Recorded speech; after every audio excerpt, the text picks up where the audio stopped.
Oh, I am so sorry, y'all. I did not realize the shadow bot broke again. Ah, heck. It's been doing that off and on. Thankfully, it stayed well last time, but... Well, not last time. Well, the break before this. It's weird doing this all in one stream. But anywho, let me reset the bot real quick. Refresh cache. There we go. Now that's gone for us to go back to the game and continue where we left off. Welcome back, everyone. I hope you took care of yourselves. Let me get rid of the bio break message and replace that with the trigger warning again. Remember, this is a bit of a creepy game. Might not be for everybody. It's creepier than it looks, so... So let me do the trigger warning. Boop-a-doop-bap, ba-doop-bap. Pin the message. Stream is taking too much power for the bot, right? We're absorbing its power. Alright, so we're officially 3 hours in, so this is part 1, I assume. So, keep going. Do-do-do-do. Because we're doing a double feature today. So we're gonna keep going. Keep on keeping on. Oh, also, good news. While during break, I texted somebody from work. I might be able to get a later shift. So instead, we might be able to stream tomorrow if we get approval from the manager. So, yeah. Fingers crossed, guys. I will let you know as soon as I am... let me in the know-how. Okay. But yeah, that being said, do. Right, game. Spiderweb of string connected photos of people from the town. Interspersed with hastily scrawled notes. Hell, she sure has kept herself busy. Is your Gran a serial killer? Cause I'm starting to get a vibe. Don't be ridiculous. Sure, she's just tracking down the movements of everyone in town. Out of the kindness of her heart. She put little symbols by some of them. Yeah, Mr. Nuncrane has a check mark. The clipboards are all inside a big circle. My moms are both on here. Both with question marks. So she's figuring out who all is with, Kerr and the Perennial Harvest. Okay. Gus Valentine has a question mark. Eris has a question mark that's been crossed out. Mr. Kerr has a bullseye.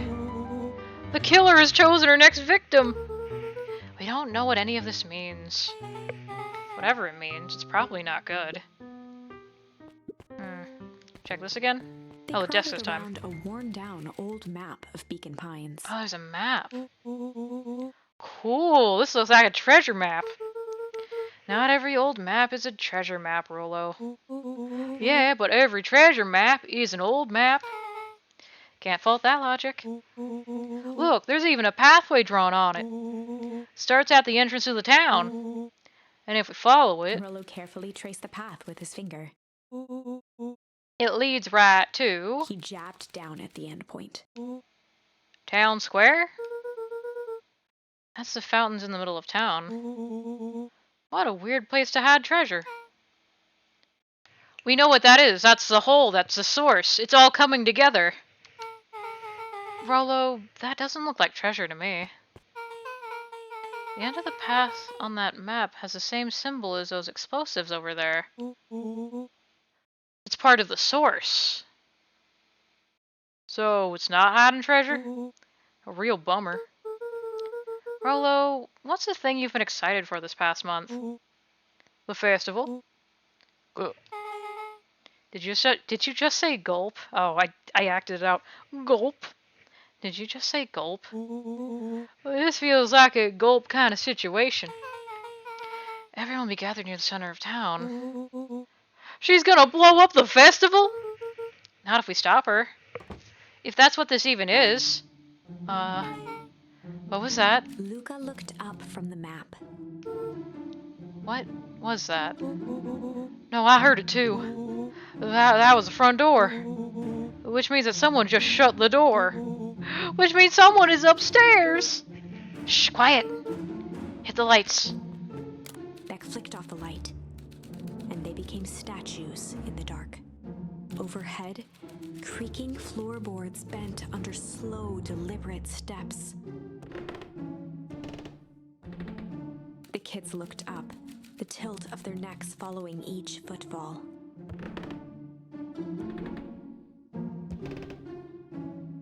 Then suddenly, it stopped. Without realizing, they'd been holding their breath.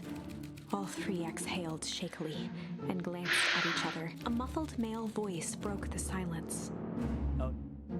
Hello? A final few footsteps reached the entrance above them, and the voice now echoed down the stairs. Is that a clipboard?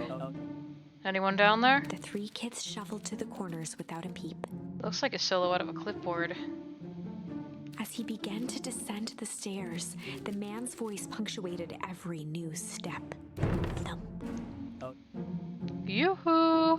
thump, I'm not here to hurt anyone. thump. I'm just here to help. Just... At the bottom step, the man paused, squinting to search the room for signs of life. Huh. Guess it's nothing. Rollo shifted suddenly. Luca gave him an intense, chastising look and whispered through clenched teeth. Rollo, don't. It was too late. Rollo was already inching toward the stairway. He screeched as he charged toward the Ah! shadowy Flamin' chicken coop! figure. With all his weight, Rollo tackled the man to the ground. Rollo? Mysterious creepy man? Anyone there? From the dark corner, they saw something move. Well, I didn't know if I had it in me. There was only one way to find out. Holy crap, Rollo, that was awesome! Wait, did you just kill that person? Luca scrambled to the hunched figure on the ground. Pressing his fingers to the man's neck, he sighed with relief. I'm surprised they can do all this with the lights off. You sure clobbered him good, Rollo. He's knocked out cold. As Beck flicked back on the light, Luca and Rollo both gasped in stereo. Oh, it was him! That's right, Mr. Tolliver, the guy who keeps polishing the fruit. The guy who I made the crack cocaine joke about earlier, right. The guy trying really hard to not be suspicious. Yeah, I figured he's in on, we know what he's in on Grand's business, whatever that is. Whether that's connected to Perennial Chapter Harvest or 7. not. The interrogation of Hiram Tolliver. Still unconscious, Mr. Tolliver slumped heavily in a shoddy old chair. His hands were bound with rope, his feet tied with some loose string. The kids huddled in a circle, discussing their plan. One thing was certain, they couldn't just let Mr. Tolliver go. They needed to know what he was doing in Luca's house. After some deliberation, it was decided. They'd run the classic good cop, hard cop interrogation. Well, I mean, this is a special one. We've had this one for a while, so... They'd run the classic good cop, hard cop interrogation. Right, alright. Rollo brandished a steely gaze. I've got this. Read about it 100 times. No, this is gonna be great. Rollo swaggered past the chair which propped up the slumping Hiram Tolliver. Without even looking at his captive, he began with a long, blustery drawl. Well, Mr. Tolliver. Mr. Tolliver remained motionless. Rollo spun around to face him. He'd clearly expected to rouse Mr. Tolliver with his booming voice. Mr. Tolliver? Beck and Luca gave each other an unsure glance. Rollo slammed his fist on the table. I said, Mr. Tolliver! He grabbed the table lamp and beamed it onto the unconscious face. Mr. Tolliver groaned and slowly lifted his head. He recoiled with a muddled, weary squint. What in the world? The chair wobbled as he attempted to straighten up. Who's there? Mr. Tolliver could only make out rough shapes through the glaring light. With a gruff tone, Rollo hoped to both conceal his voice and intimidate. I'll be asking the questions here, punk. Now hold on, let's just calm down. Oh, I am calm. Calm as a carrot in dirt. As for you, looks like you're The sweating. doubtful expression on Beck and Luca's faces transformed into awe. We can do this my way, or... Well, let's just say I've never needed another way. Rollo, hitting his stride, was now channeling every detective trope his memory could recall. He slammed the table again. Now dance! What? I don't even... Mr. Tolliver's voice became desperate. He was nearly in tears. You tied me down. How on earth could I dance? Dance with your mouth, punk. Spill the beans. What are you doing poking around this house? I'm here to help Juniper. To make sure everything's ready. Oh, so you're in cahoots with Gran. Gran? Mr. Tolliver was in a daze, now more confused than ever. Gonna help her blow up the festival, eh? Blow up the festival? Good He lord. shook his head, feeling more and more dizzy. No, you got it all wrong. Where is she now? She's headed to the source. Source? What's the source? It's where His voice faded to a whisper. the town began. Where it all began. What is Operation Sparkplug? With that, Mr. Tolliver passed out cold. Rollo swung around with a repentant grimace. Not a whole lot we as the viewers don't already know, but interesting. Damn, Rollo. I think you went a little too hard on him. What did he say about the source? It's where the town began? We need more information. Yeah, we better not push Mr. Tolliver any further. Is there anyone else who might know more? What about the History Museum? It just got set up for the festival. Nah, that tent was put up by the Valentines. Everything they do is just a bunch of fluff to glorify themselves. Is there anything more reliable? The library. If there's any information about the source thing, Gato can help us find it. Let's go get some answers. Yeah! I also want to check in with our buddy over here. Oh, can we not talk to you? Unfortunate. Alright, Gato. What you got for us, bud? This is a dang nice library. Thanks, we work hard on it. Aren't you a little too adorable to be a librarian? Another badge. Keep that in mind. Oh, Gato hung out here so much, he eventually just gave him a set of keys. I just keep an eye on the place for Miss Novak sometimes. They got you working for free. It's quiet and I get access to all the books I can read. What more could a person want? Fair enough. What can I do for you all? I feel like this would be an ideal situation for you, Seth. They just gave you the keys to the library. Book nerd. Love you, Seth. Anyway, we need a favor. I already told you and Rollo. I can't put you any higher on the waitlist for the next Hank Atomic. And if you're here with more candy, I'll have you know I can't be bought. Got a personal code of conscience. Actually, we were looking to do some research. I would have anxiety and happiness, yeah. Now you're speaking my language. What are you looking for? That's the thing, we sort of don't know. What do you got on the history of the town? Huh. There's a county record archives. What's in those? Births, deaths, newspaper clippings, stuff like that. Pretty boring reading. But hey, they do go all the way back to when this town was founded. Great, we'll start there. Chapter 8. Ooh, we haven't gotten to a chapter 8 yet. 6 feet under, 3 towns over. The kids spent the rest of the afternoon combing through dusty piles of old county records.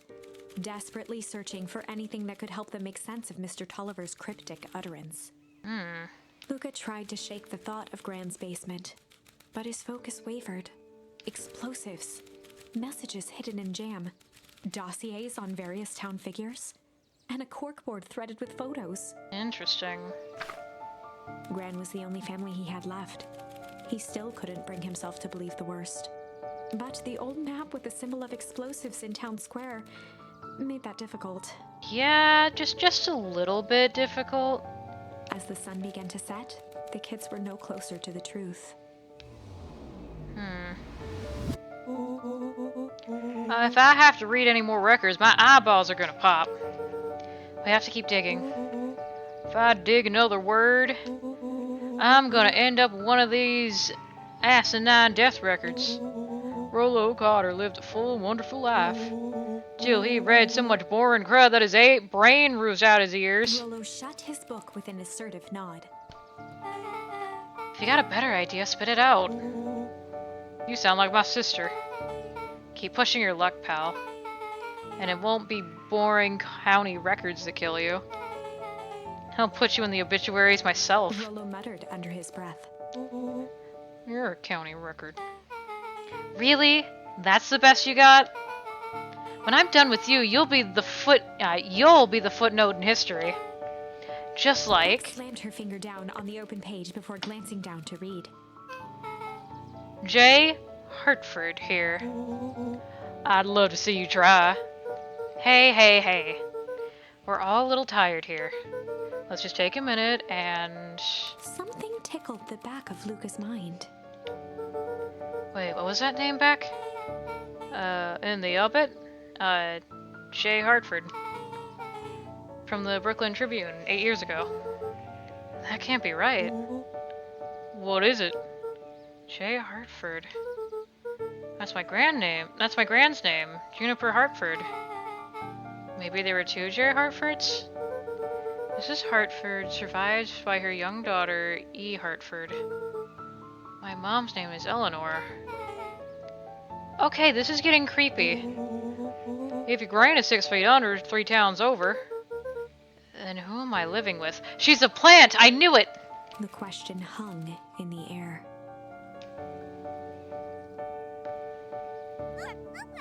Alright, gang, I gotta close up for the night. Beck rubbed her eyes. How late is it? Almost 10. It doesn't look like it's 10 outside, unless we've been here until 10 a.m. Pop's gonna kill me! I gotta go! Yeah, my parents will be worried sick. Okay, let's meet up early as we can for the festival tomorrow. What are you gonna do about that unconscious man in the basement? I'll think of something. Yeah, we kind of just left Mr. Tolliver in there, huh? Heart was pounding as he approached the house. If he was lucky, Gran, or whoever it was, hadn't gotten back yet.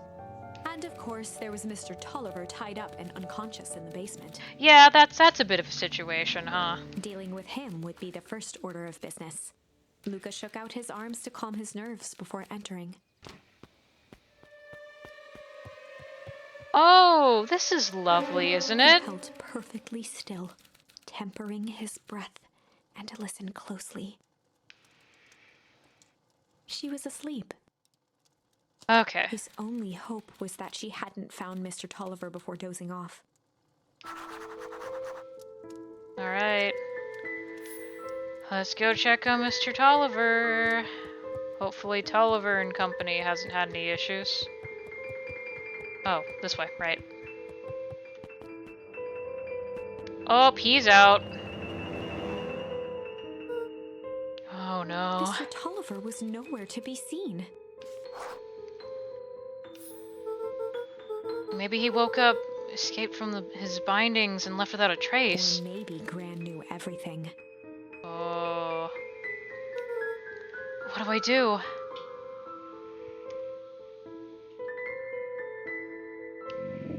Luca's hungry stomach groaned. Not realizing it, he'd gone the entire day without eating. Oh jeez, yeah. Okay, I can figure this out. Just need a little brain food. Luca rushed over to the pile of jam jars, unscrewed one, and shoveled a handful into his mouth. He's gonna consume some that isn't actually jam. I'm afraid your jam delivery will be He delayed. flipped the lid to read the label. Mr. Nuncreed. That's not actually jam. Okay, now I can think. So if Grant knows we tied up Mr. Tolliver and I'm screwed. If she doesn't know, then I just need to play it cool. Guess the only option is to go to bed and act like nothing is wrong. Gran will think Mr. Tolliver finished what he was sent to do and left when he was done.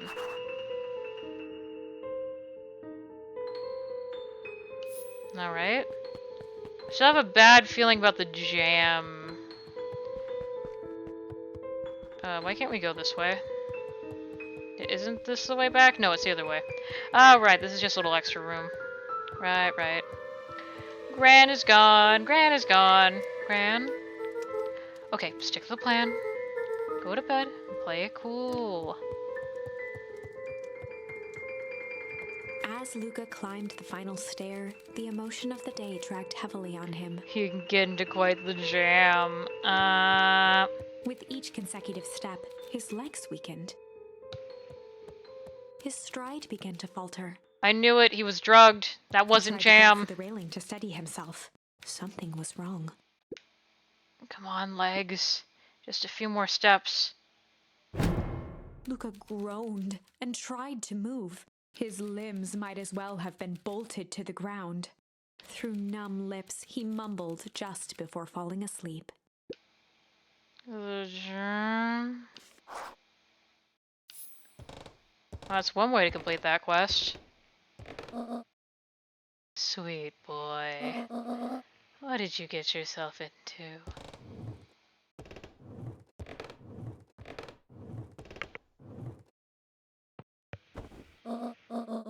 Rest now, and let me handle everything.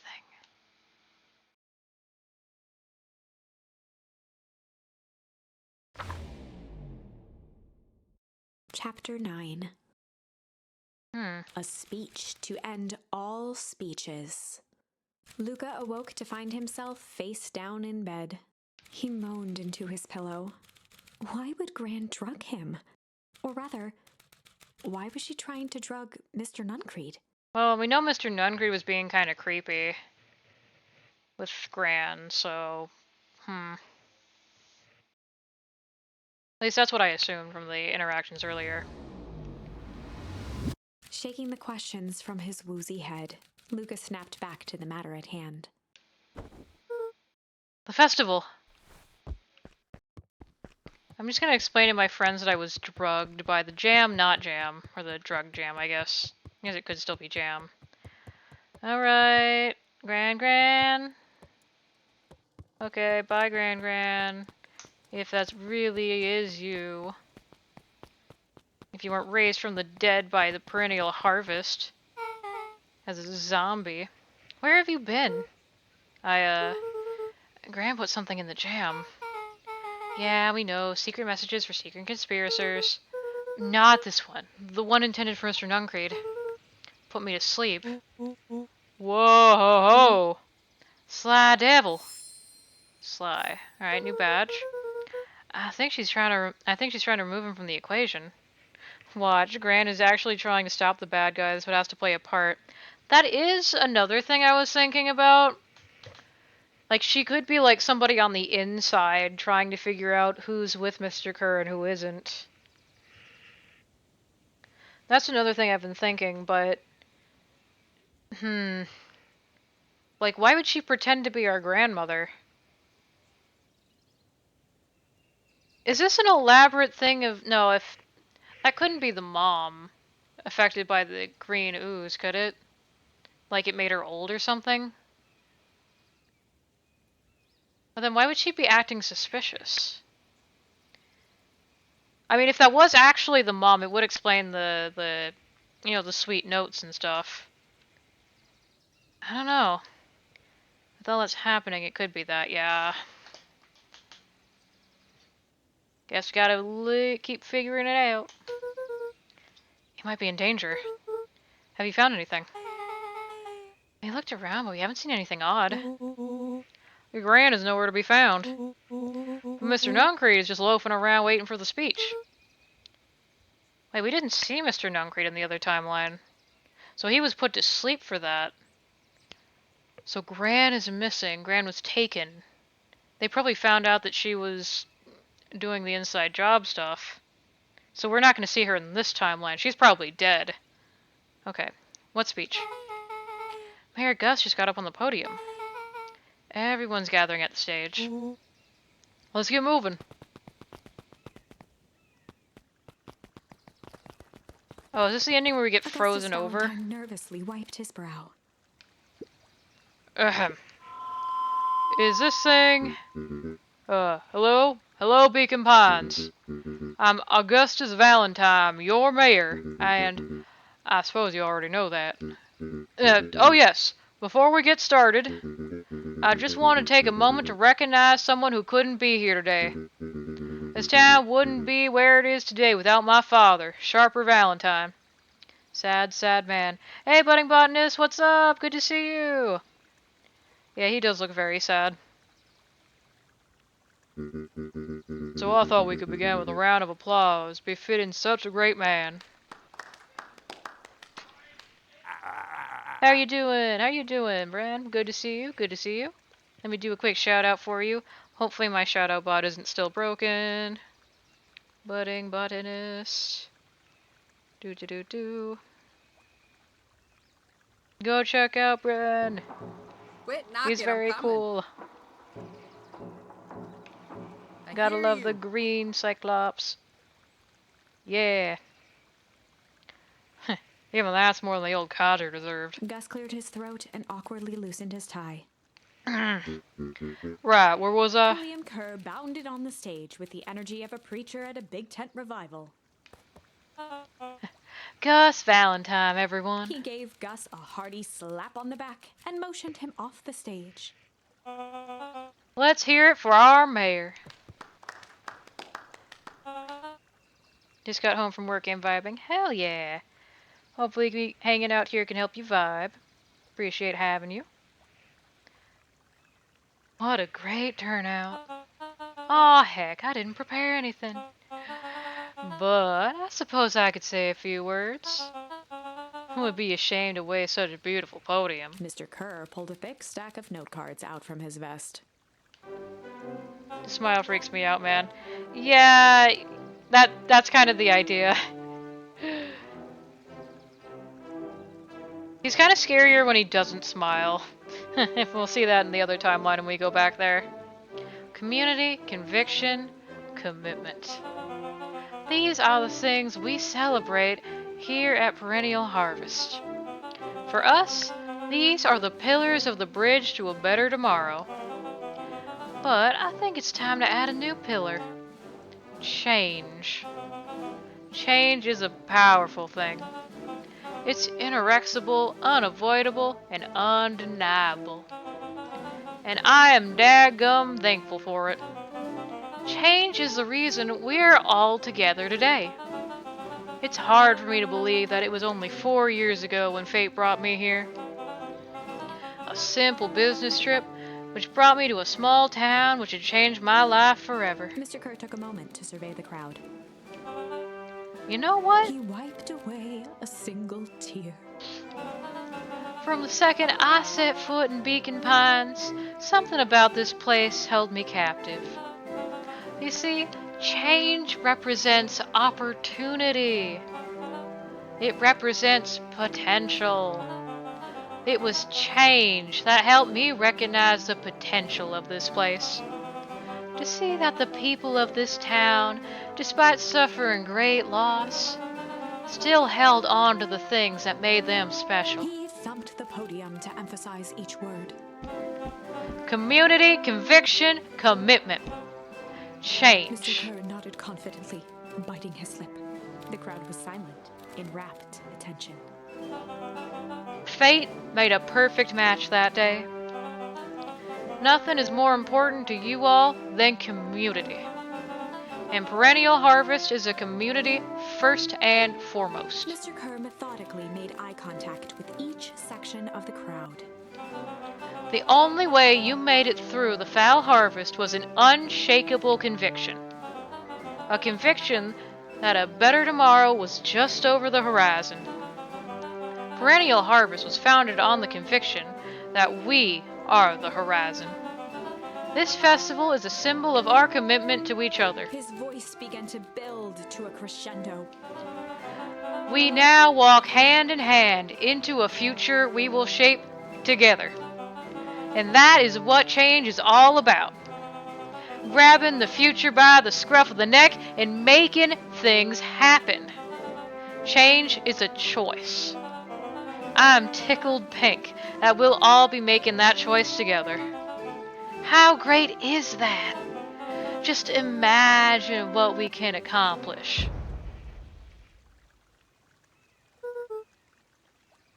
They blew up the fountain.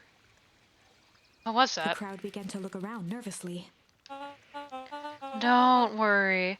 Little thunder isn't gonna ruin this day. Everyone remain calm. Mr. Kerr quickly flicked through his note cards.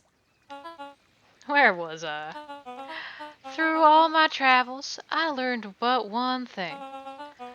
One always reaps what they sow. We've all planted a lot of good in this town. And so, it's with a happy heart that I can proclaim He raised his hands up to the heavens. our harvest awaits.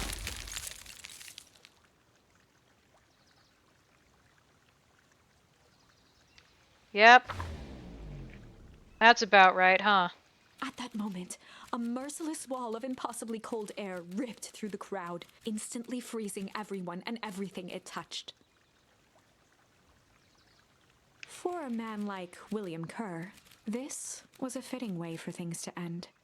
On a stage, with an entire town frozen in rapt attention for the rest of time. So he wanted this. So this is the universe where that happens. So he wanted to die like this. I think. I'm so confused. So the source was in the original town, but now the ice from the source has encompassed this place. Because they were still harvesting it here somehow? God, I'm still trying to piece together the lore of this game. I don't know. Gotta get my conspiracy hat on. My tinfoil hat, figure out what this is. The end. Alright, this is another ending. There's that ice again! Whenever I think we're getting close, it comes along and ruins everything! Calm down. Maybe we should just quit? No. Maybe you should just close the book, walk away, and never think of me again. Calm down. We'll figure this out. No, I don't mean that. We got a little closer this time. Yeah. We just need to try again. We know what the ice is. That's from the source. But what part does the source play in this? Please. I know. I'm gonna play again. Calm down. Okay, that's another ending here. Do we have other endings here yet? Okay, not yet. So we got Sly or Chill while interrogating Tolliver. I think this will lead to another ending right now, but we might as well see what the Refuse ending does over here. Come back over here. I think it's gonna lead to a dead end. Because I'm pretty sure that Mr. Kerr is just gonna have us apprehended and then whatever happens, whatever happens. So Luca had no choice but to refuse Iggy's request. He tightened his grip and reached for the walkie-talkie in his pocket. A wild delight crept onto Mr. Kerr's face. That's a good lad. Now, radio for help. Iggy begged Luca with his eyes one last time, but Luca pressed the button and called out. We need help. Mr. Kerr is in danger. It wasn't long before they were once again surrounded by clipboards. Mr. Kerr sighed with relieved frustration. There you are. You really are a worthless lot, aren't you? Mirror, now. A clipboard dutifully produced an ornate ivory hand mirror, and Mr. Kerr began preening his tousled hair. Ah, that's better. Mr. Van Horn, I applaud your sharp thinking under duress. Well, in this case, he didn't want to die. Wait, so was the ice from the group trying to stop him? Did they fail so miserably it killed everybody? Is that what keeps happening? Huh. I don't know. I'll put in a good word for you with the founder. Take them away. A swarm of hands overpowered Luca. The last thing he saw before a cloth bag was pulled over his head was the defeated look on Iggy's face. Yeah, I figured this would lead to an ending. The end. Yeah. I think this was one of those times where doing the right thing was the wrong thing. Yeah. So that leads to a dead end. That doesn't lead anywhere yet, but I think this is going to be another path for now. I'm thinking with the tree, the shape like this, I think that's the only path here. And then I think we'll get something else to continue from here eventually. Because that's when we were confronting Mr. Nuncreed, I believe. But yeah. For now, let's go back over here and let's try... I'll try Sly for now, because that's new. Good cop, Sly cop. Interrogation. They'd run the classic good cop, sly cop interrogation. Alright, so is our Luca buddy and Rolo Rolo gonna... ducked behind a barrel, leaving Beck to her task. Oh, Beck's gonna do this. Okay. Go Beck. Alright. With a few crisp snaps, she roused Mr. Tolliver. What? What's going on here?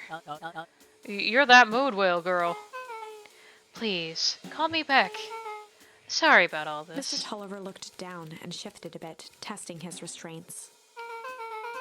It seems there's been a mix-up. You see, I'm down here for the same reason you are. Juniper sent you here? Beck caught herself before letting the surprise manifest on her face. She'd already gotten him to reveal his relation to Gran. This was gonna be easy. You know how Juniper is with her precautions. Operation Sparkplug has us all on edge. I guess she's thought you needed some backup. But she sent a child? What better way to avoid prying eyes? Who would suspect a kid? I suppose that makes sense. Mr. Tolliver wriggled a bit in his restraints. Oh, I am so sorry. Beck quickly removed the ropes. That had to be uncomfortable. A little, yeah. But you understand. We never know who to trust in this town. Mr. Tolliver rubbed the growing knot on his forehead. Very true. So it turns out we're both here to... Beck twirled her hand, as if to prompt Mr. Tolliver to finish her thought. destroy the evidence? Beck shook her head and clicked her tongue. Yep, the old gal is nothing but thorough. Mr. Tolliver let out an amused huff in agreement. She sure is. Can't blame her, though. If anyone were to find out that we were going to destroy the source, well, we both know how bad that might be. No one will know anything once I finish cleaning things up down here. Beck was on a roll now, playing Mr. Tolliver like a fiddle. You're sure you can finish this up on your own? Juniper trusted me for a reason. You can leave the rest to me. Good. There's one more loose end I gotta work on. Loose end? Oh, it's nothing, really. The other day, I had the radio on scan while restocking the candy shelf. And wouldn't you know it, I intercepted an odd phrase in a perennial harvest transmission. Underground secrets. That's ominous. I think it might be a password, but Juniper dismissed it. Said it wasn't mission critical. What's the password for? We don't know. So we have a password and nowhere to put it. It's gotta mean something, right? Good thinking. You should probably go work that out. I've got this under control. That's a relief. Between you and me, this basement gives me the willies. Heading for the stairs, Mr. Tolliver hesitated and turned to Beck with a puzzled look. She grinned and gave him a peppy wave. With a shrug, he continued up the stairs, whistling a jaunty tune. You guys catch that? Sure did. The whole time Mr. Tolliver's had a candy shelf. But all he ever sells us is apples? Beck blinked slowly in disappointment. The password, Rollo. Oh, sure, but when things are back to normal, I'll be having a word with Mr. Tolliver about that candy shelf. Fine. In the meantime, I've got an idea. She turned to the table and began tearing small scraps of paper. He said he heard a password on the radio. Any good spy transmission is never what it seems. Beck marked each scrap of paper and leaned back. We just need to find the hidden meaning. Okay. What's another word for underground? Buried, covered. Could it be a cover-up? Maybe it's one of those each letter is a number thingies. So U would be 21, N would be 14, D would be... Ooh, it's an anagram. Nuncreed's drugstore. Luca and Beck looked at Rollo with amazement. Rollo, that was incredible. Well, it's either that or Cran's Nude Drugstore. Thank you for that, Rollo. Yeah, I think you were right the first time. How did you do that? What can I say? I love ciphers. Well, I guess we know where to go next. Alright, the drugstore. Let's go. Let's go get some drugs. Oh, hello. What are you doing here? You scared me half to death. Sorry. You kids haven't seen Mr. Tolliver around, have you? Nope. He's got me waiting around like the last slice of pie. We saw that meetup happen last time. Because, Don was hanging out in the bushes. That's right. I remember that. I swear, that man would be late to his own funeral. Don. Oh, shit. Okay. I can't get in the bushes this time? Alright. You keep your secrets this time, Don. I know you're in there. Alright, let's see. Nothing around here. Oh, that's just a little cool on the bridge. Okay, keep going.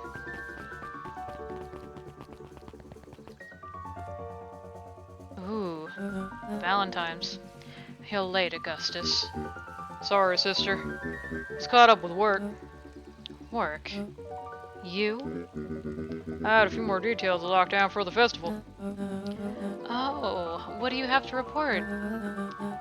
What is this insipid town festival really about? I think Gus looked around nervously. Mr. Kerr really does just want to do something good for the town. He's actually a pretty nice guy once you spend some time with him. He's buying it. Okay. So yeah, he has no idea what's going on. I didn't pull strings installing you as mayor so that you can make friends. Your job is to help me figure out what Kerr and Perennial Harvest's true intentions are with this town. We have a responsibility. This is our father's town. Was. Excuse me? This was our father's town. He's gone, Eris, and he isn't coming back. Father left us with nothing but problems. Mr. Kerr came here and offered to help us. We accepted that help. We didn't agree on them turning Father's warehouse into a toxic dumping ground. That's just a temporary arrangement. The glow can be seen from our damned backyard. They are dumping their nasty little secrets on us.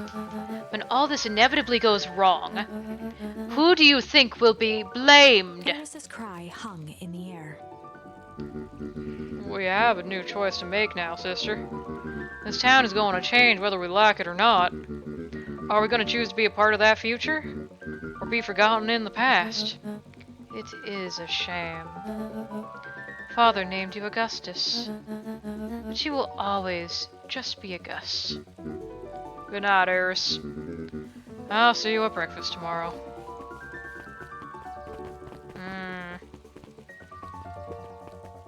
It's getting late, children. Right, yeah. Gus has no idea what's happening. Eris is trying to get down on this. Gran's with a whole working on the inside, I believe. Oh, but maybe she's pulling a triple agent, where she wants people to believe that she's working from the inside out, but she's not really. Because her being this plant, her not actually being her character's grandmother is suspicious. Like, maybe she's doing that with the best intentions, but I don't know how likely that is. It's a little weird. Little bit weird. Anyway. Where are we going again? Nuggery's drugstore. Okay, so we're going this way.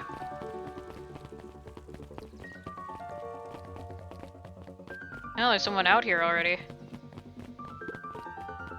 Solomon stood proudly at the entrance to the Oh, drugstore, Solomon. Okay. holding a brown bag overflowing with black licorice. Solomon is Eris's ward that she was forced to take on in order to get the inheritance. Interesting. Hey, Solomon. We're looking for Mr. Nuncreed. Is he still in there? I'm afraid not. Then where'd you get the candy from? You might say we have an arrangement. Solomon shoveled a surprising amount of licorice into his mouth. Sometimes it's the small pleasures in life. Though we might not always have family to rely on. Licorice has never let me down. Well, I can't say licorice would be my first choice. But whatever floats your boat. You can tell a lot about a person by their choice of confection. Oh, yeah, I guess. I like sour gobs. I'm certain you do. I always wondered why Mr. Nuncreed kept licorice in the stock. You must eat enough of it to make it worthwhile. There are many ways to earn loyalty. For some, it's as easy as cold hard cash.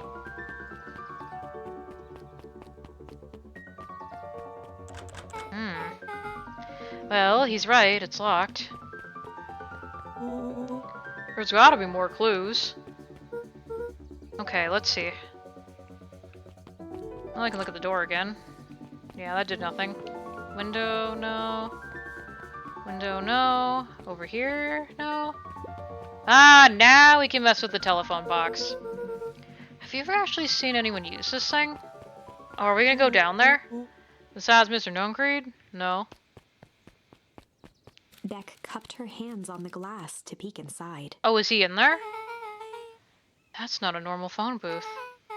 It's got like a blinky keypad. Why would there be a blinky keypad?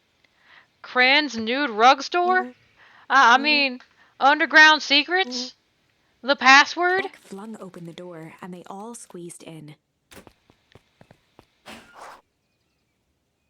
Oh, are we gonna go down there?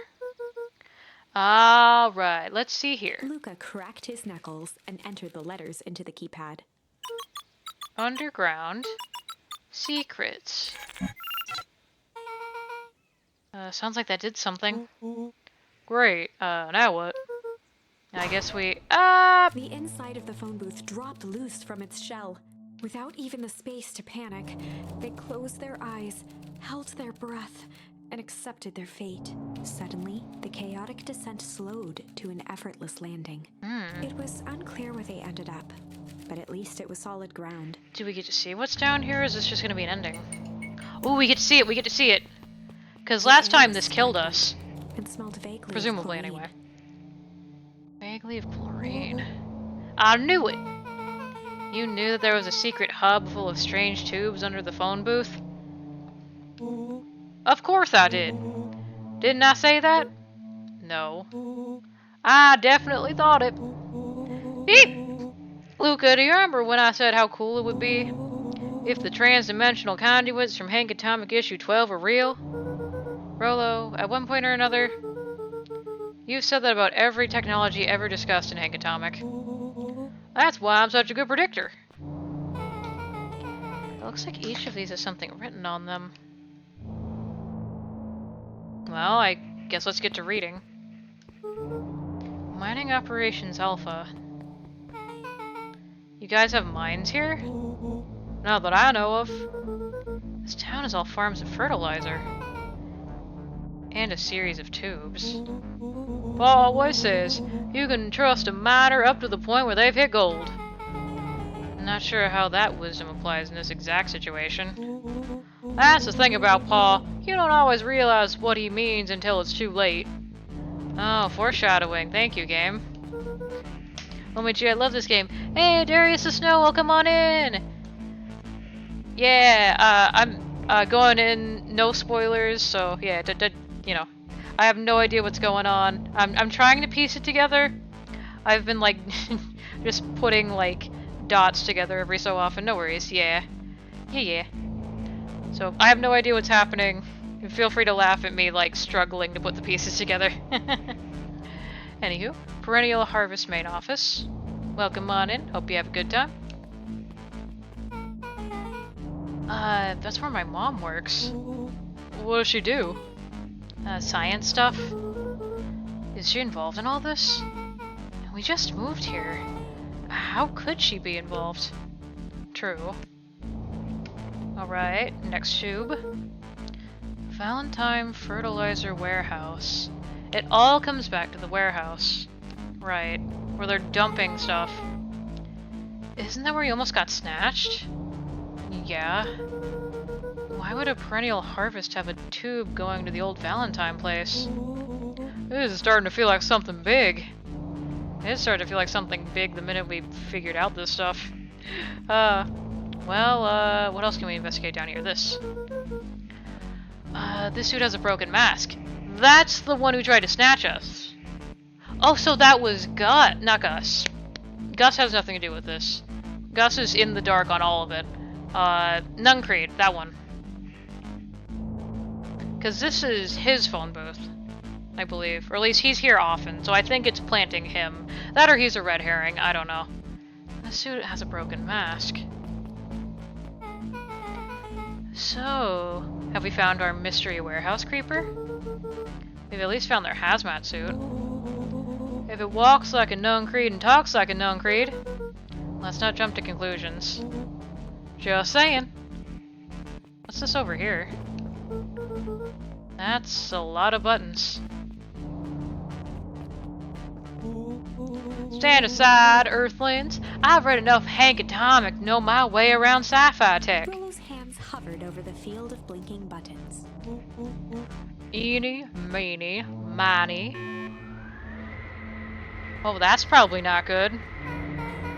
Rollo, what did you do? Nothing. I didn't even... Moe? Oh. Is that a typo? Huh. Is he saying move yet? Because Moe does not make sense in this situation. I don't think they even have manga in this town based on the description from the bookshelf with the comic books. Okay, I think that's a typo. We found a typo, guys. Anyway. What was that? Hide. Where? There's nothing but weird tubes down here. Just get back. You... Shit. Shit. Awesome!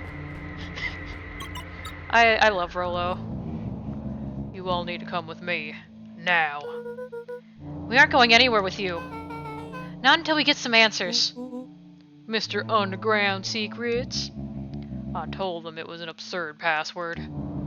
But they love anything that makes them feel clever. They? Who? That's no matter. If I can keep you hidden until after the festival, I might be able to save your skins. We don't care about our skins. Oh, hold on now. I like my skin. This all stops now, Nuncreed. Joseph waited for a moment in silence. Ah, yes, I didn't moe yet, right? Oh, yeah, that definitely gave me a pause. It was funny. You sound just like him. Who? Walt. You don't get to talk about my dad. You know, your father and I were friends back before He gestured toward the strange tubes. all of this. That's a lie. It's true. I used to bounce you on my knee. What happened? Same thing that always happens. Reality, complications, life. We were a team, Walt and I. An idealistic doctor and a bright-eyed pharmacist. Both hell-bent on helping folks. So you were a sidekick? No. We were partners. He helped the patients and I helped him. Yep, total sidekick. Nuncreed let out a growl of a sigh. Luca, I need you to know this. Ooh, you got pizza. What kind of pizza you got, Darius? Love me some good pizza. I need someone to know this. One day, Sharper Valentine comes to us, says he's got an opportunity. He'd found something he didn't quite understand, and he was willing to pay us both handsomely to help him understand it. Garden fresh and spicy sausages. Ooh, that sounds nice. And my dad said no. Your father and I both believed in helping people. But the thing I could never get him to understand was it's a lot easier to help others if you help yourself now and then. Classic sidekick into villain plotline. Walt loved being righteous, almost more than he loved his family. He was wrong about one thing, though. When he begged me not to take Valentine's offer, he said, Joseph, if a person says yes one time to Sharper Valentine, he'll make sure they keep on saying yes to him until the day he's dead and gone. He shook his head wistfully. Sharper's long gone, but he's still got me saying yes. Is there a point to the sob story? Not really, no. Just an old man trying to delay what he's doing. Nuncreed took a menacing step towards the children. I tried to keep you safe. I tried to keep you and Juniper out of this. But you forced my hand. Luca began to laugh. What?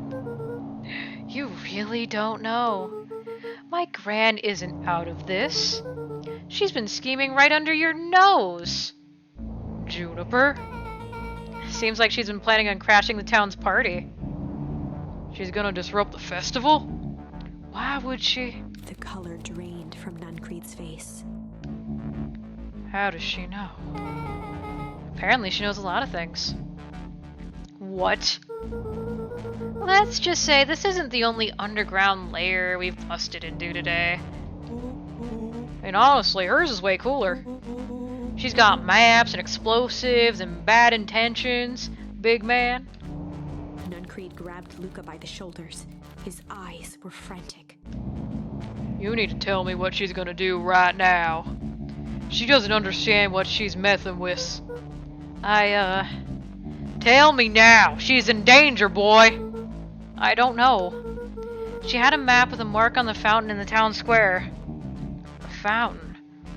But why would... A jolt of realization struck Mr. Nuncreed. She knows about the source? What the heck is the source? If she tries to destroy the source, it could catalyze and... That's what's been happening! I was right on the money earlier! I was right on the money! I knew the, Gran and, the insider team, when they were blowing up the source, it was killing everyone. Because that, yeah... Duh, it wasn't Perennial Harvest doing that. We know that Kurg didn't want to die. We saw that in the other ending. And we saw in the other ending that energy would cause it to catalyze. Because of the goop. Okay, we're onto something. That kind of solidified a little bit of what I was thinking of. Dear God, she's gonna freeze us all!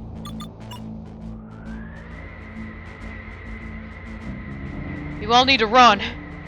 Run where? Away. As far away from this town as you can get. Head west and don't look back. That did not go how I expected.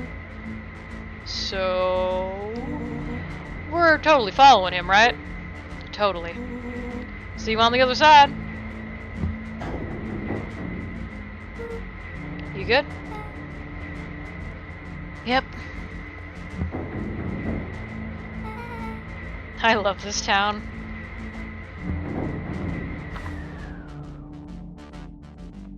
Chapter 8. The Cold, Hard Truth. Cold, Beck hard leapt truth, up, huh? allowing the suction to yank her into the dark. Dimness eclipsed around her like the shutter of a camera as she seemed to cover great distance in mere moments. Her only points of reference were glints of upcoming turns, which approached with frightening speed, only to carom her gracefully along. She heard the tinny, distant echoes of Rollo's glee. Once she stopped fighting against it, the ride was impossibly smooth. Then, all of a sudden, as if minutes had passed in an instant, light blazed into view. A burst of wintry air snuffed across her face, and she was flung out into the cold. Hey guys, we're on page 69! Nice! Anyway. Okay, so we're back in the original town.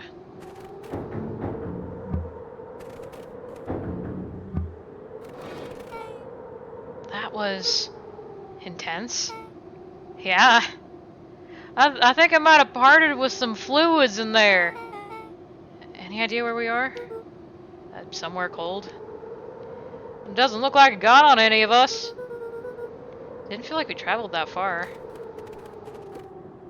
So where did it all go? This place sucks. Why would anyone even want to blow up something out here? Only one way to find out, I suppose. We gotta catch up to Nuncreed. I think he went this way. Alright. Catching up to Nuncreed it is.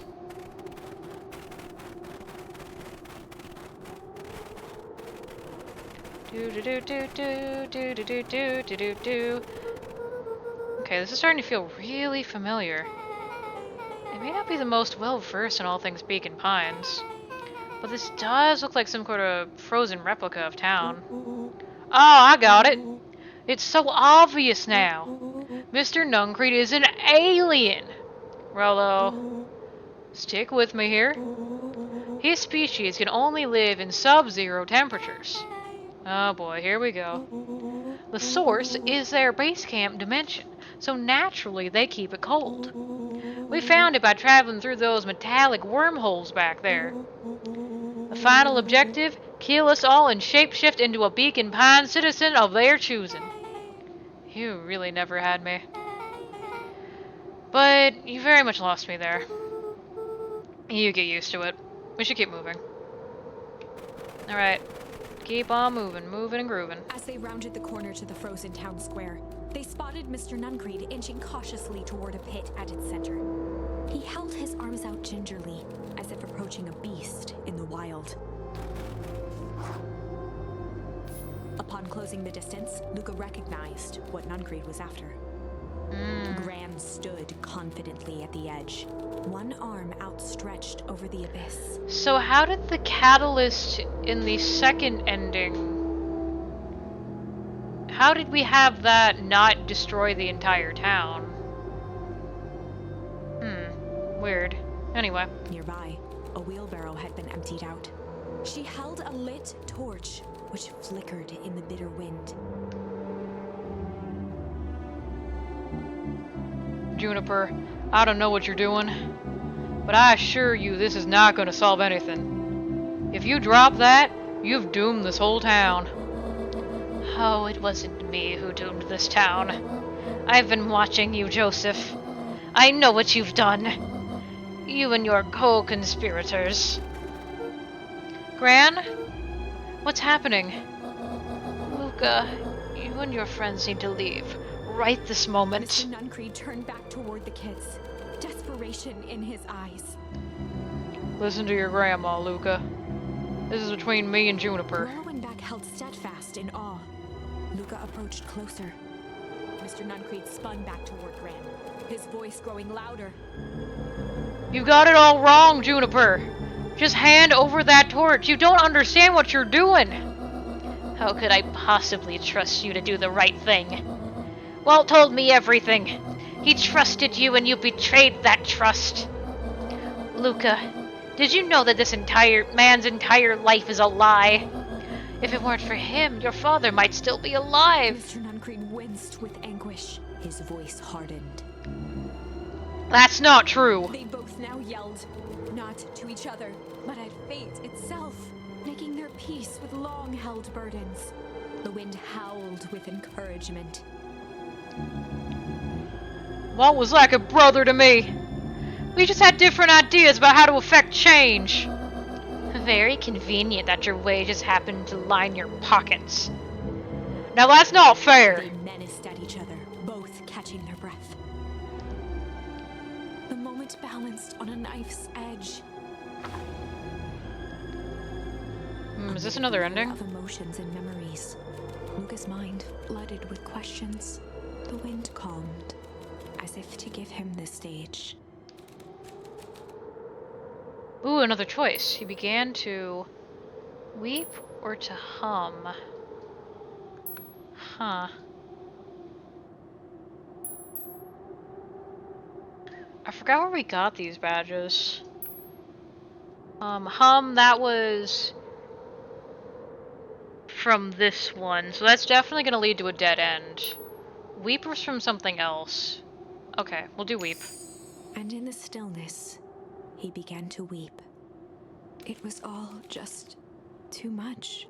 Falling to his knees, Luca whimpered softly. The tears crystallized as they hit the snow.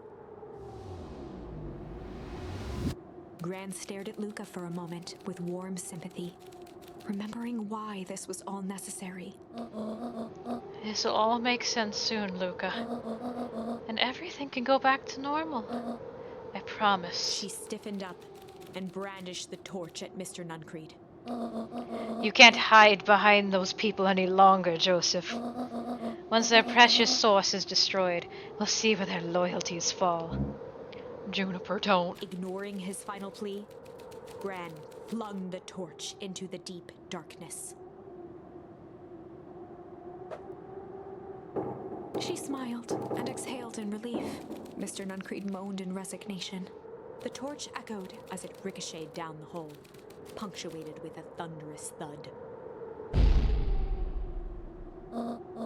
You see, Joseph, I've learned one very important lesson in life. If you want things to change, then you must be willing to. Before Gran could finish, the ground shook her to silence.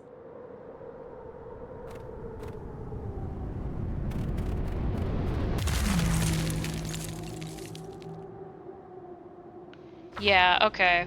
So that's another Frozen ending. Gran only had time to spin around and run to Luca. Her attempt to shield him, an honorable but trifling act. Yeah, that isn't Gran, but I think that's the mother. Unflinching Something love, happened to her. Pitted against an unthinking horror, there was no contest. Her warm embrace froze in an instant. That is where they remain, fixed in place, forever. And so, our story ends on this melancholy scene. In a town brought low by its secrets, sits the frozen statues of a misguided band of meddlers. The end. Okay, so now we have That clarity was on that. Dire. Yeah, it was one way to put it. On the bright side, we finally figured out where all the ice is coming from. Right. I mean, technically we found that out earlier, but I don't think it was spelled out in the narrative where exactly it came from. Because we found out about the cryogenesis, or whatever it was called, cryostasis, from the ending where we let Kerr fall into the pit. Anyway. Now, we just need to find a way to deal with a mystic, unfathomable force of nature. Yeah, that's doable. Completely doable. Anyway. We could try Hum, or we can go back to this branch. I think we'll try this first, or let me see. What do we have anything new for these other branches here? No, nothing yet. Okay. Yeet. We'll try the chill cop routine. Chill. They'd run the Be classic more good cop, chill. chill cop interrogation. All right. I'll handle this. Just gotta play it cool. Luca walked calmly to the light switch, flicking it off and on a few times. Mr. Tolliver shook his head, gathering his wits. Golly, I sure got my bell He rung. looked over to find Luca, who returned a calming grin. Sorry, Mr. Tolliver. This is all a big mistake. Luca, what's going on here? Why do you have me strapped down? No one's fault, really. Rolo just got a little startled. Rolo's here? Rollo and Beck emerged from hiding to give a timid wave. Haha, nice. Well, alright. Mistakes happen. You kids gave old Hiram a good scare. Just get me out of these ropes and we'll call it even. Luca glanced over to Rollo and Beck, who replied with skeptical looks. Mr. Tolliver, why are you in my grand's basement? I'm here to help, of course. Help with what? What's my gran up to? If you just cut me loose, I can show you. How do we know we can trust you? Mr. Tolliver exhaled with disappointment. Luca, have I ever done anything wrong by you? No. And since your gran moved to town, haven't I been nothing but welcoming? Yeah. So why would I turn my back on your family now? It's just... all this stuff seems pretty weird. A board with names of people from town. An archive of my dad's old disturbing patient notes. Luca gestured to the corner. Barrels of explosives. I can explain everything. You just need to untie me. You kids deserve an explanation. Luca looked again to Rollo and Beck. This time they shrugged. Luca began to slowly loosen the bindings. Mr. Tolliver gently rubbed his wrists. That's a good lad. This'll all make sense in time. He edged imperceptibly toward the stairs. Oh, as he's he gonna try to spoke. run. You see, this town has secrets, Luca. Very dark past indeed. Before the kids had even noticed his movement, Mr. Tolliver was at the light switch. A past that must be brought He to... punctuated his final words by flicking the switch and rushing up the stairs. Yeah. Light! Son of a... Beck darted to the wall and turned back on the lights. It was too late. Rollo confirmed what they all heard. You just locked us down here. Mr. Tolliver's muffled voice came from behind the door. I wasn't lying, you know. This is for your own good. You kids just keep the light, or keep tight down there, and let the adults handle this. They looked bewildered at each other. Yeah, well, the adults handling this are gonna get everybody killed. Little do you know. I, as the player, know. We as the players know. Because this is a we job. Look me in the eyes. We're doing this together. We're gonna save this town. Alright. Play it cool, huh? Not now, Beck. Okay, another ending. Worth They a try. heard the staccato thump of quick steps exiting the house. The kids looked down in resignation. This isn't how it goes in Hank Atomic. For some reason, they'd always assumed it was up to them to save their town. Luca opened his mouth, hoping to conjure some magical words to make this right. Only a hollow croak escaped. The end. Well, we certainly aren't going to find a grand resolution to our tale locked in a basement. Yeah. Back to the drawing board. Alright, so back here, this seems to be the only loose end we can tie up currently. Yeah. Well, time to hum.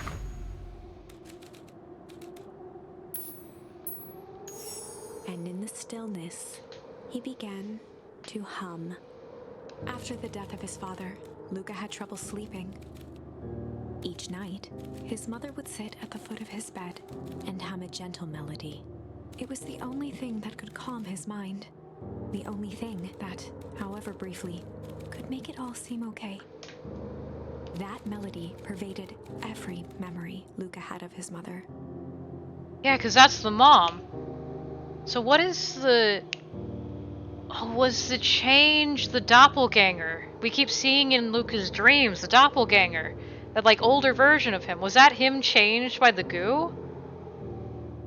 But why did the goo make the other kid, like... Why did it mess up its face? Unless, like, being in the source and being in the goo is different?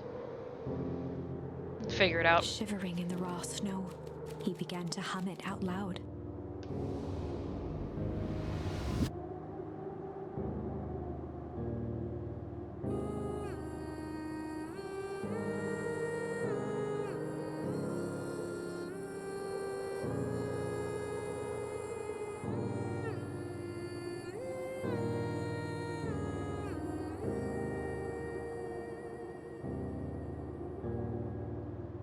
Gran lowered the torch, listening closely. As recognition slowly set in, her heart sank. Those countless nights of consolation, the incomparable loss they shared together. She let the torch fall to the snow and sizzle out. A few steps toward Luca was all she could bear before dropping to the snow herself. It is the mom. I knew it. Through a flood of tears, she began to hum along, note for note.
Do I need to press enter, or do I let this play out?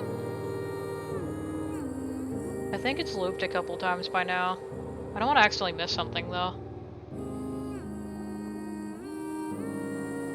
Luca lifted his head. Oh, okay, in I do just hit enter. astonishment. Okay. Lifted his head in astonishment. The last time he heard that melody was the last night he saw his mother. How do you know? I'm so sorry, my little buckaroo. Buckaroo? The only people who called me that are my dad and your mother. Luca blinked through blurry, watery eyes, trying to see more clearly. He could just make out the impression of a familiar face. He peered across the snowscape at the woman on her knees. Something about her was undeniably his mother, only smaller, older, changed. Change. Mom? That's right, buckaroo. Mom! Luca sprinted as fast as he could toward his mother. They held each other close, and the cold retreated from their bodies. Eleanor? I thought you were gone. You should have known I would never abandon my son. Eleanor looked down at Luca, tightening her embrace in an appeal for forgiveness. How? You're a smart man, Joseph. I thought you'd have pieced it together by now. You were exposed. Mom, I don't understand any of this. What happened to you? Where did you go? Why did you leave me? I never left you. I was right here, Luca. Why did you lie to me? It tore me up, Luca. But I did it to keep you safe. I thought that getting answers would help us both move on. But the more I discovered, the more I realized the danger we were in. Until perennial harvest was stopped, it was better if everyone thought I was gone. You could have trusted me. These are bad people, Luca. They won't stop until they get what they want. And they don't care who gets hurt in the process. Then, what do? We have to stop them. Joseph slumped into the cold, wet snow. They can't be stopped. This is too big. I tried beating them at their own game. I'm done fighting fire with fire. For the first time in a long time, her voice felt like her own again. No more lies. I see now. There's a better way to stop perennial harvest. The cold, hard truth. Luca gazed down at Nuncreed with pity. He looked small. Joseph stared into the snow, as if searching it for answers. Come on, everyone. We've got a party to crash.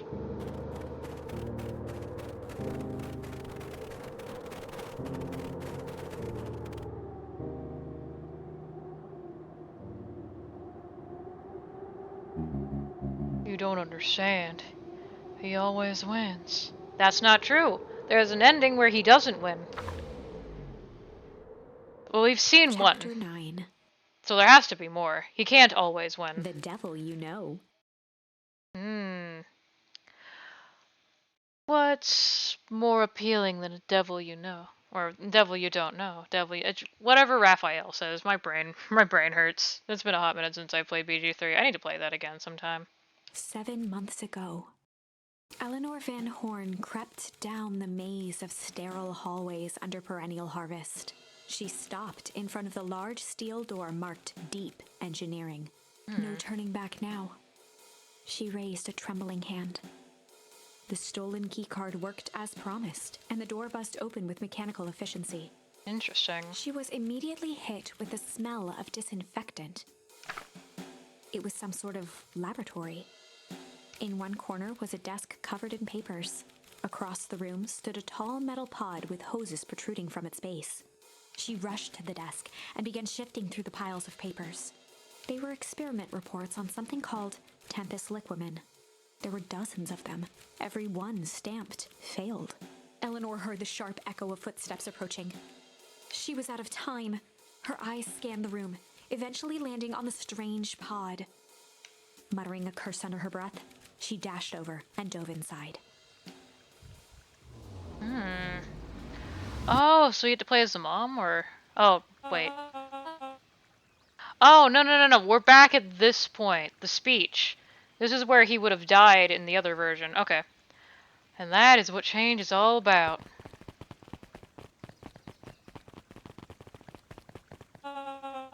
Grabbing the future by the scruff of the neck and making things happen. Change is a choice. I'm tickled pink that we can all be making that choice together. How great is that? This man is a liar! Excuse me? I will not! This town has a dangerous secret, and perennial harvest exists only to keep it hidden. Nonsense. They picked up the whole damn town and moved it right under our noses. You aren't making any sense, dear. Mr. Kerr addressed the crowd with a sarcastic tone. Imagine such a thing. It's absurd and just plain impossible. They promised they could fix the foul harvest. They told us they would clean this place up. We just had to leave town for a few days. Thank you. Somebody made that connection. That was bothering me earlier. But well, they had us evacuated. Mrs. Hartford, I'm afraid I'm gonna have to ask you to... You're afraid of a lot of things, aren't you? You sniveling little worm.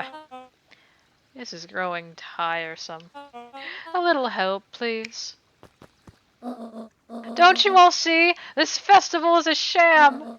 An excuse to have the whole town gather in one place. They're planning something awful. I don't know what, but these people are wicked. Don't listen to her. She has absolutely no proof of this. I am the proof. I am Eleanor Van Horn. Whispers filtered through the crowd. Well, aren't you just sneaky as Dickens? We all knew Valentine's fertilizer was too good to be true. And now this whole town is paying the price. Ladies and gentlemen, I am so sorry about this disruption. My associates will take this obviously disturbed woman somewhere comfortable, so she can get the help she needs.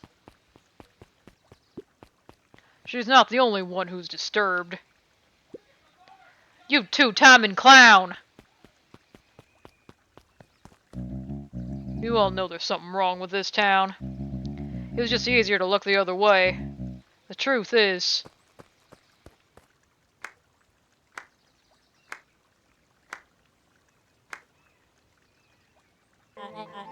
That's quite enough, Mr. Nuncreed. Torment dragged on Joseph Nuncreed's face.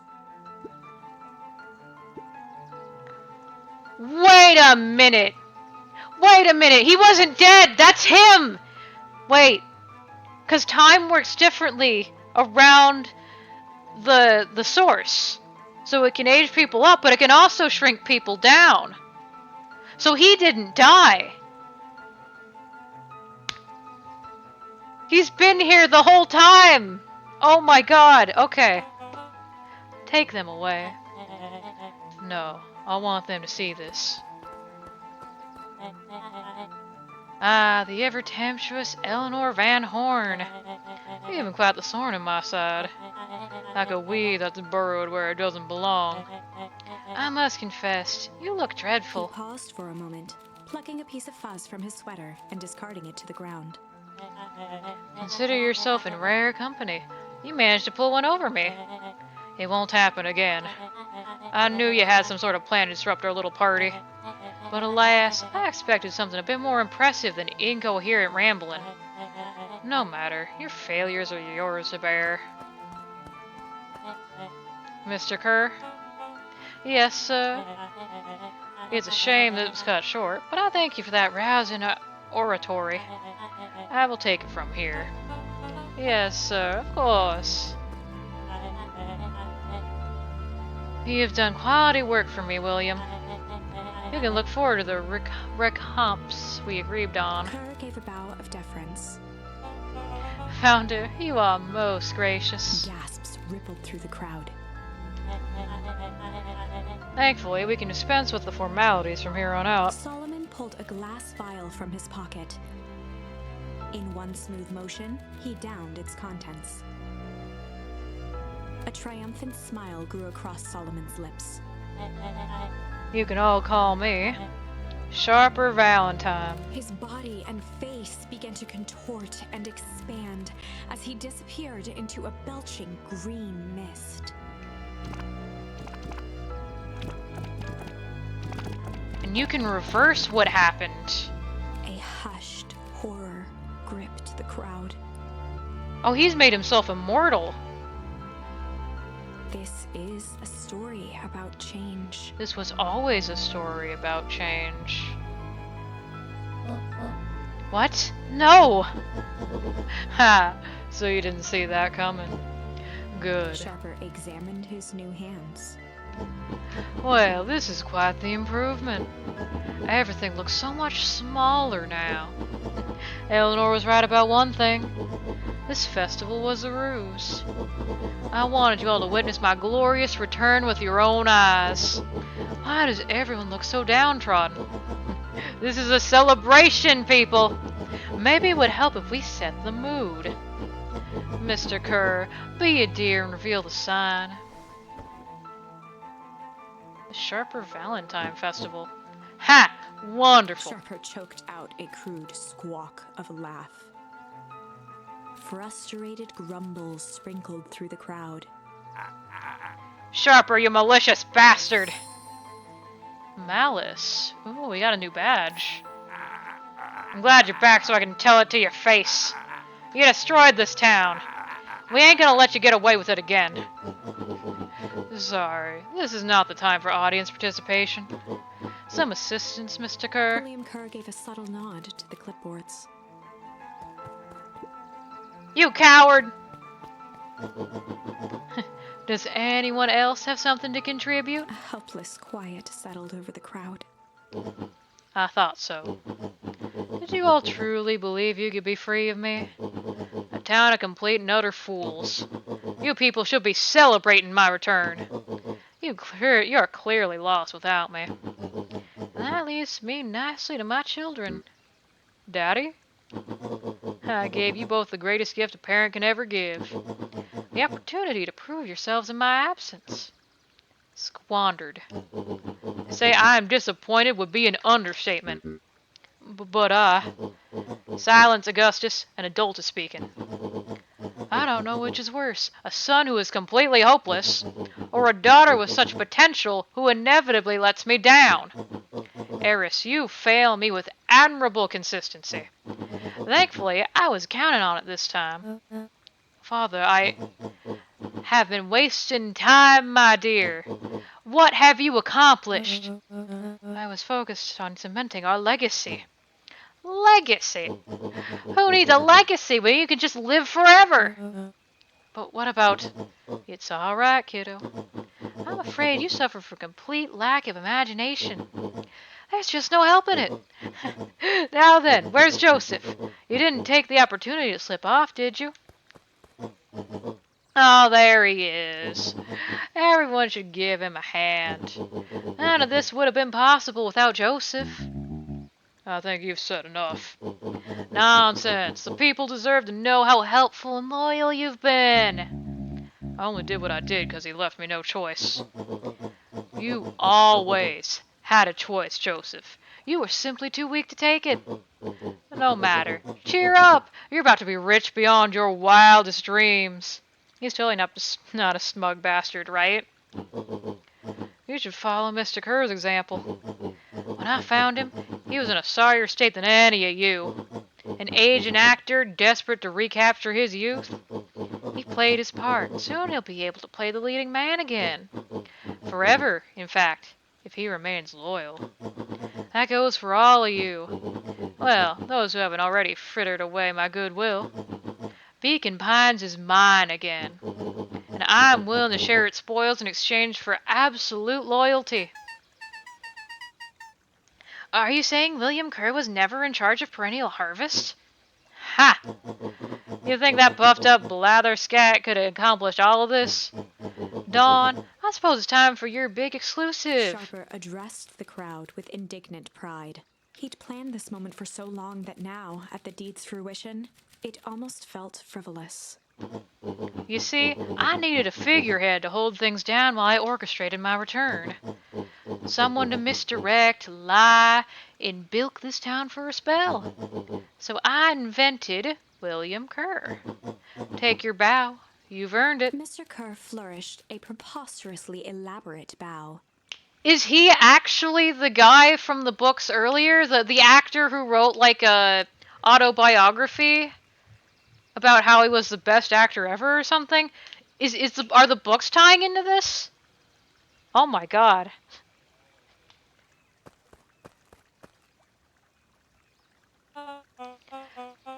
It is him! It's the same guy! It's all coming together! Oh my god! The joke from earlier, it's come back! It was important to the plot the whole time! Patrick C. Montesquieu, thespian extraordinaire, at your service. Founder, I just want to thank you again for this opportunity. It was truly the role of a lifetime. Wait, so this Bill Kerr was a patsy the whole time? Now that your secret's out in the open, what's to stop this town from rising up against you? Oh, that's the delicious part. Fear. Thanks to our clipboards, I know what each and every person in this town fears most. And I will make those fears manifest for anyone who steps out of line. The choice is simple. I'm not afraid of you. Ha!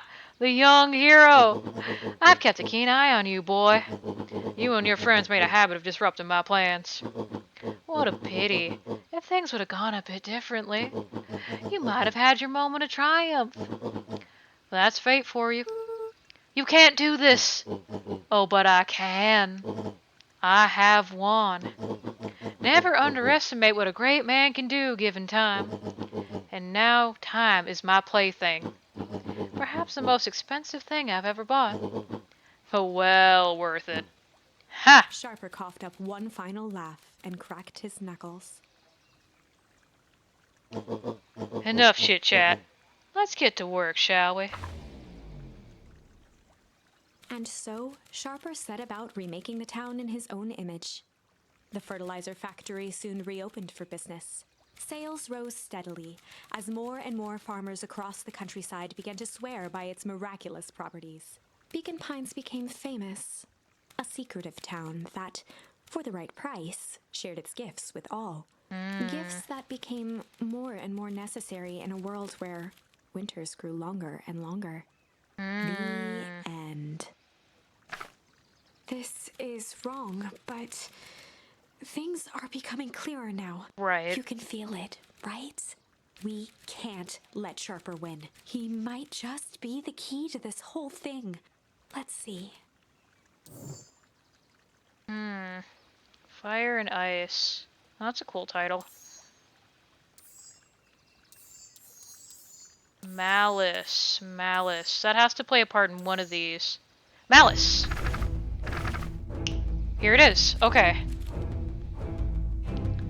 There was a malice looking behind those eyes. There was a malice lurking behind those eyes, like a trap ready to spring. Luca felt the weight of Nuncrete's hand on his shoulder. Something wasn't right. He didn't know why, but something was telling Luca to get out of there. I just want this all to be over. Of course, I'm sure it'll all work out soon enough. I should get going. I told Roxy I'd check for Rollo at the treehouse. Luca twisted free of Nuncrete's grasp. Of course. Luca, you know your dad and I were good friends back in the day. You can come to me with anything. Anything at all. Oh, that's all it took? Okay, bye. Treehouse time, let's go. Yay! Wait, let me make sure I don't miss anything. Anything new from you? No. No new books? No new books. Can I talk to you? No? Okay. Game doesn't want me to be here. Fine, I get it. I'm gonna keep going. Yeah, treehouse. You. These festival decorations are a bit humdrum. Now, if I were to throw a festival, it would be a thing to behold. I agree, this is more than just a little sad. It's worse than sad. It's boring. What if we did a little something to spice things up? I'm listening. You know that festival sign waiting to be unveiled? It'd be a shame if someone... The two scurried off, eagerly formulating a plan. Who is she? Or they? I don't know. Who was that other dog? I'm gonna follow them. I think they went this way. They didn't go this way. Am I allowed to follow them, or... Where did they go off to the sign?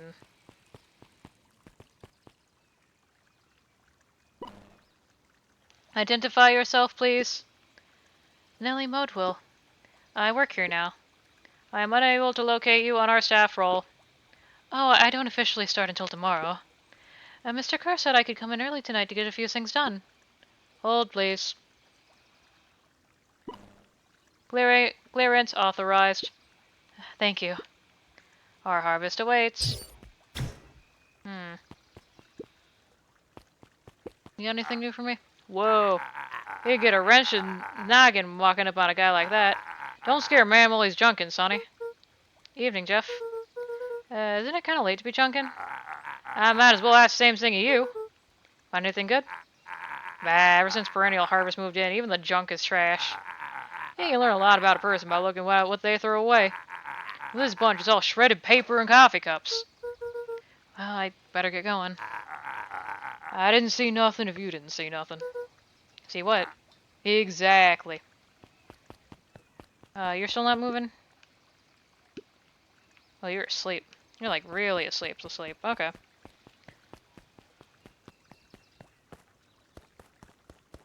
Hmm. Can we mess with the festival sign? No? Okay. Well, let's get to the treehouse. Oh, while we do that, let me mess with the memories real quick. Make sure we don't have anything new here. Okay, nothing new here. Luca gently baited for skimming the. Can I just leave? Yeah, I can just leave. What about the diner? Can I see that real quick, or is that locked? I forget what times that opens at in the plot. It might be closed, because I think this is the day before the festival, so I think she's getting stuff ready. Yeah, okay. I'll have to mess with that later.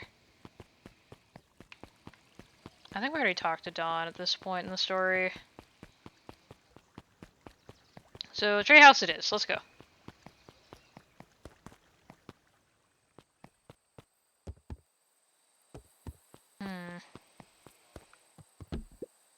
Rolo? He aired a long holler into the woods. Rolo! Rolo, wherever you are, I hope you're okay. Luca felt his eyes getting heavy and plopped into the beanbag. He conceded to its lumpy embrace.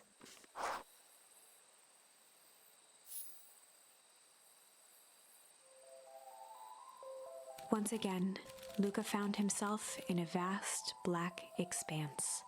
This time, he knew exactly where to go. He took a single confident step forward. The world flickered and pulsed.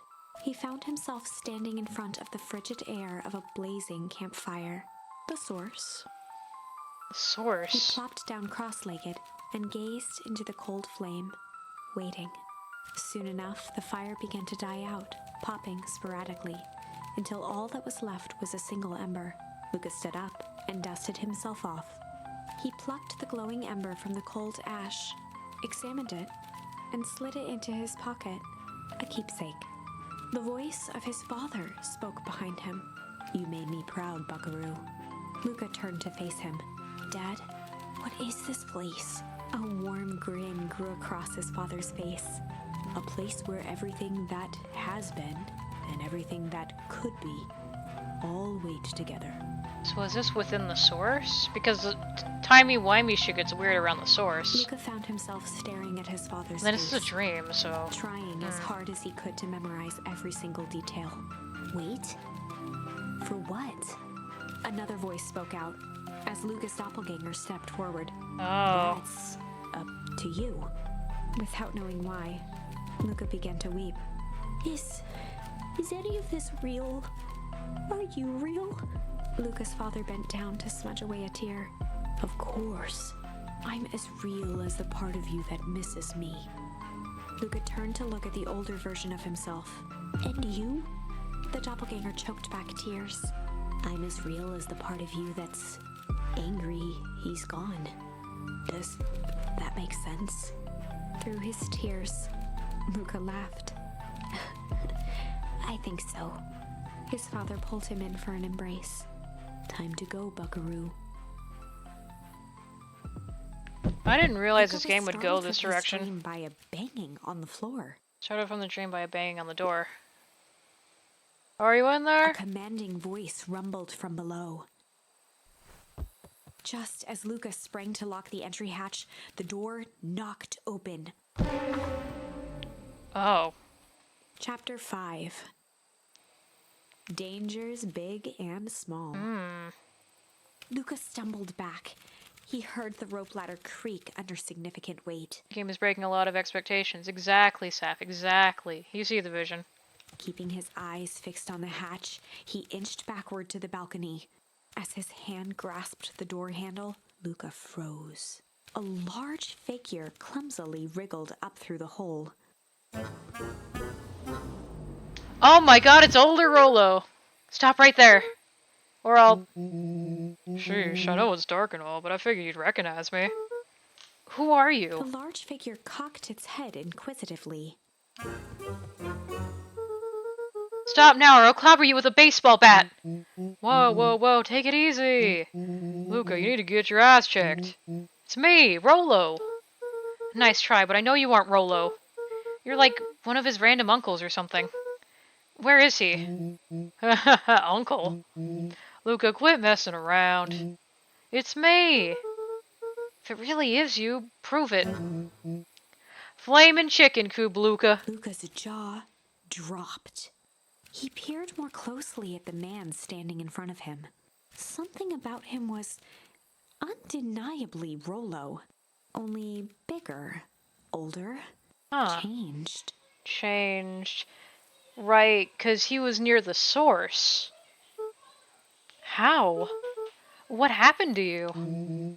I was running away. I ran into more people in those yellow suits. They grabbed me and dragged me away.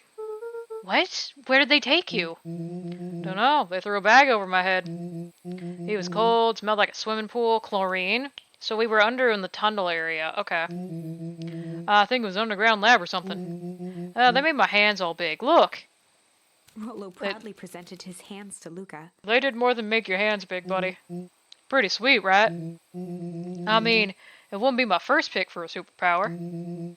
But beggars can't be choosers. Rolo, it wasn't just your hands.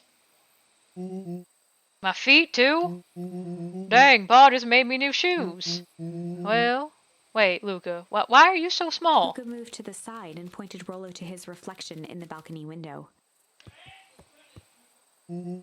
What the... His hands shot up to his face. Holy Toledo! Rolo, what did they do to you? Well, they made me drink some sort of green crud. Ew. Oh, so do you have to drink the ooze to have it age you? So no, if Eleanor drank it under their supervision, they know it was her when she showed up older. It's looking like it. Okay. So, being touched by the ooze and drinking it have different effects, it seems. That or, like, maybe, like, the ooze is, like, the failed bunch? Maybe that's what they're, like, holding up in that, in the old fertilizer thing. Anyway. Passed out cold and woke up like this. And then I sorta smashed open my cage and escaped. Whoa, you smashed open a cage? Kinda. At least I think I did. It's all a bit of a blur. They had you in a cage? Who are these people? I don't know who did this to you, but we're gonna fix it. Fix it? This is awesome! Well, I'm just glad you're safe now. Luca, you don't need to worry about me. Sure, I can't snatch, but look at it this way. I got snatched. I know where snatch people go. We might finally have a lead on what happened to your family. Maybe you're right, but this all seems dangerous. Danger? Ha! I laugh in the face of danger. Shadowboxed a few jabs. I'll take all of them on.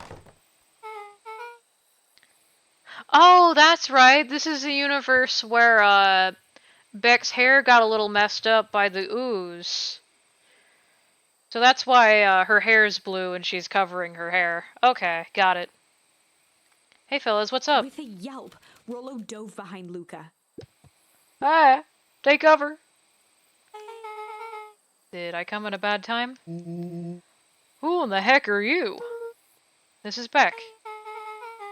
Sorry, something truly bizarre just happened and I need help. I didn't know where else to go. So you're just hanging out here with your large adult friend? Ah, no, this is my buddy Rolo. This is your missing friend? One and the same. You should probably explain... 'Cause this looks weird. Anyway, he seems a little, old.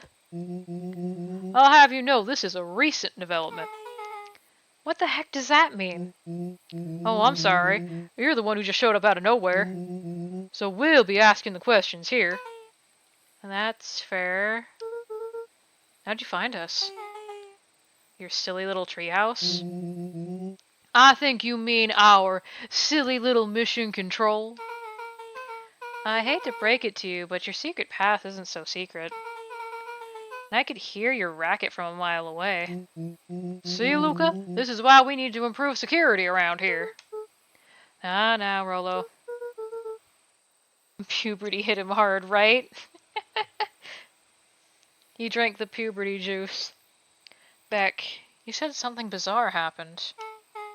Yeah, but... She shot a nervous glance at Rolo.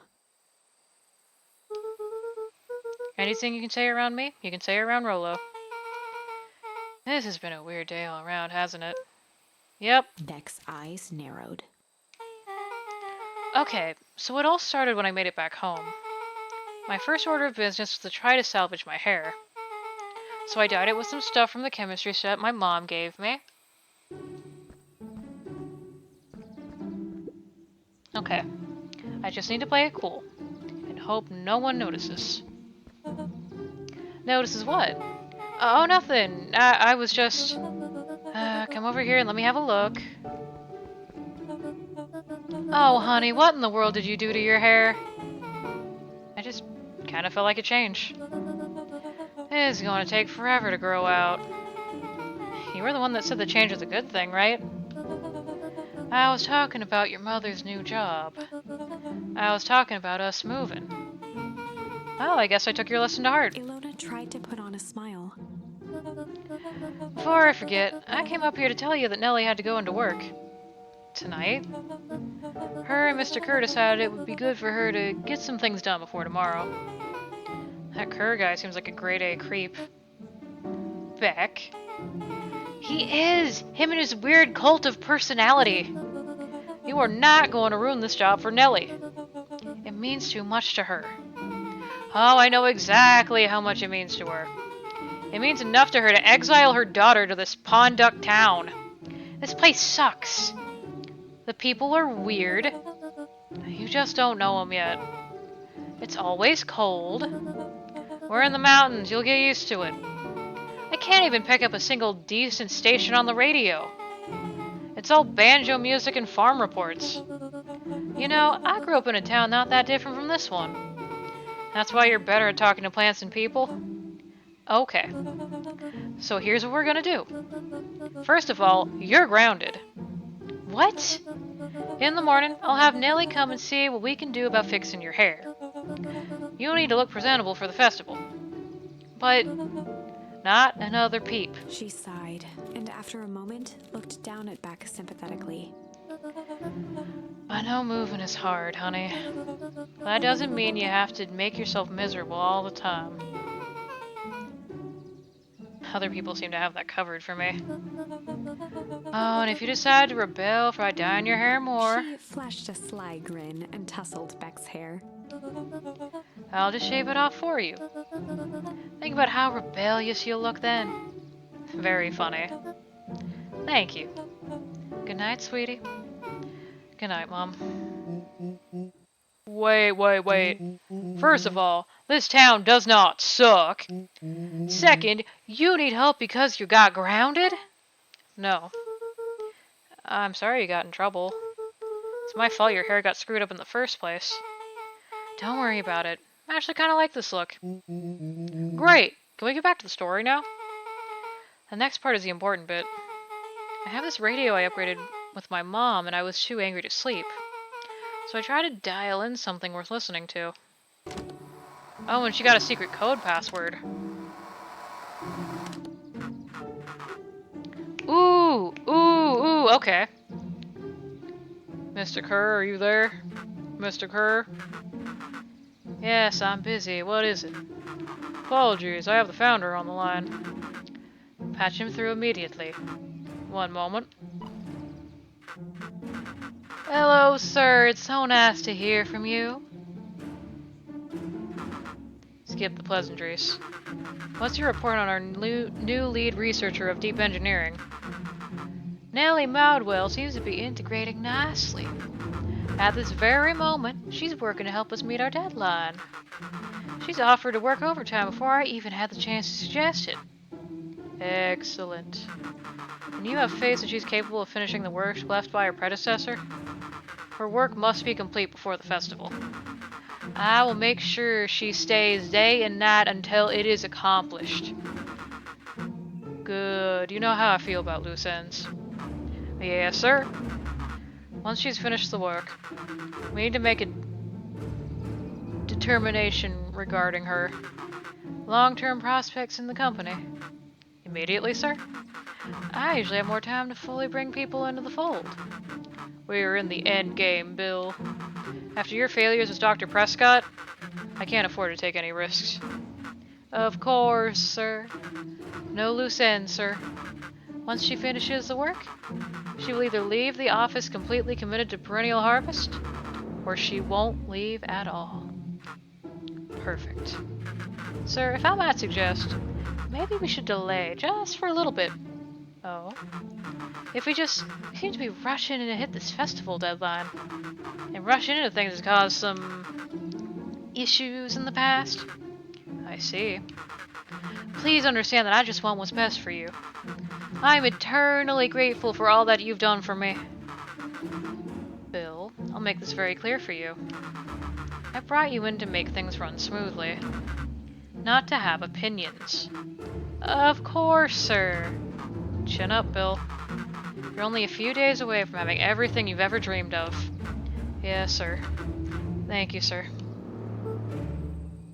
Whoa. Yeah. So just so we're clear, when they said loose ends, they were talking about murder, right? Like actually killing someone? Capital murder? Luca gave Rollo a quick elbow to the ribs. Who's the founder? I was hoping you guys would know. As far as we know, Kerr is the top banana at the Perennial Harvest. He sounded scared of this founder guy. So we have an even topper banana on the field. What the hell is my mom caught up in? Has she talked about the job much? Not really. She said she was going in to come and continue the work of someone she respected. Luca, do you think that body at the warehouse was the person Speck's mom came in to replace? That would make sense. Beck, it seems like Nellie's predecessor got loose-handed. I'm getting that impression. Okay, so we need to get your mom out of there before the festival happens. That's 2 days away. Won't you just come home after work? That creep on the radio said they were going to hold her until then. So if she's not coming out, we gotta go in and get her. Beck flicked a large sheet of paper out of her pocket and slammed it on the floor.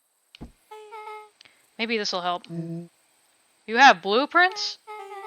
Well, it's really just a welcome mat for my mom's PH orientation day. But it shows the layout. Sure looks like blueprints to me. Look, here's the reception area. There's a big room marked Founder's Office. It even has the exits marked. Guys. We have a deadline, we have an objective, we have blueprints. You realize what this is, right? Rollo started to wiggle with excitement. I think we're heisting. This is officially a heist. Chapter 6. The Heist. The heist. Ooh, interesting. They spent the night's end huddled around that small map, formulating a plan to infiltrate the headquarters of Perennial Harvest. It would be no small feat. A modern facility equipped with all manner of technology, not to mention the swarm of clipboards that would most certainly be scattered throughout. By the time the sun began to peek through the car window used as a makeshift balcony door, all were in agreement. This could just work. The final day before the festival would be used to prepare. They'd need to pool every resource at their disposal, pull every favor with a thread. Even enlist some unsavory characters around town with important tasks only they were suited for. Luckily, There was enough ill will and mistrust toward Perennial Harvest that alliances could be found at a bargain. Luca, Beck, and Rollo rubbed their eyes as they exited the treehouse. They hadn't slept at all that night. There was no time. The festival was to begin in one day, and they each had their assignments. Alright, quick recap. Rollo, you're going to talk to Roxy. Quarterly. Without her and Fitz, this whole thing could go bust. Me, Cordial, is my middle name. Uh-huh. And how do you plan to explain your new... He waved vaguely at Rollo's sizable figure. That's one way to put it. Circumstance. Bah, she'll be so happy I'm alive she won't even notice. Beck snorted an involuntary giggle. And Beck, you're sure Leona won't just shoot down this whole thing when she hears it? She'll listen. Once she understands the danger Nellie's in, the danger we're all in, the plan will make sense. Okay. That leaves me with Jeff, then Iggy. How are you gonna persuade them? I'll think of something. They each looked at each other with sleepy confidence and nodded. Well, Godspeed. Alright. List of help of Iggy and Tish. Okay.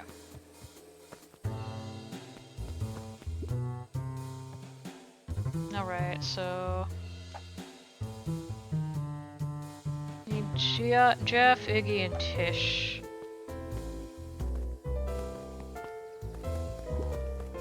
Oh, you don't have anything new to say, right? Yeah, okay.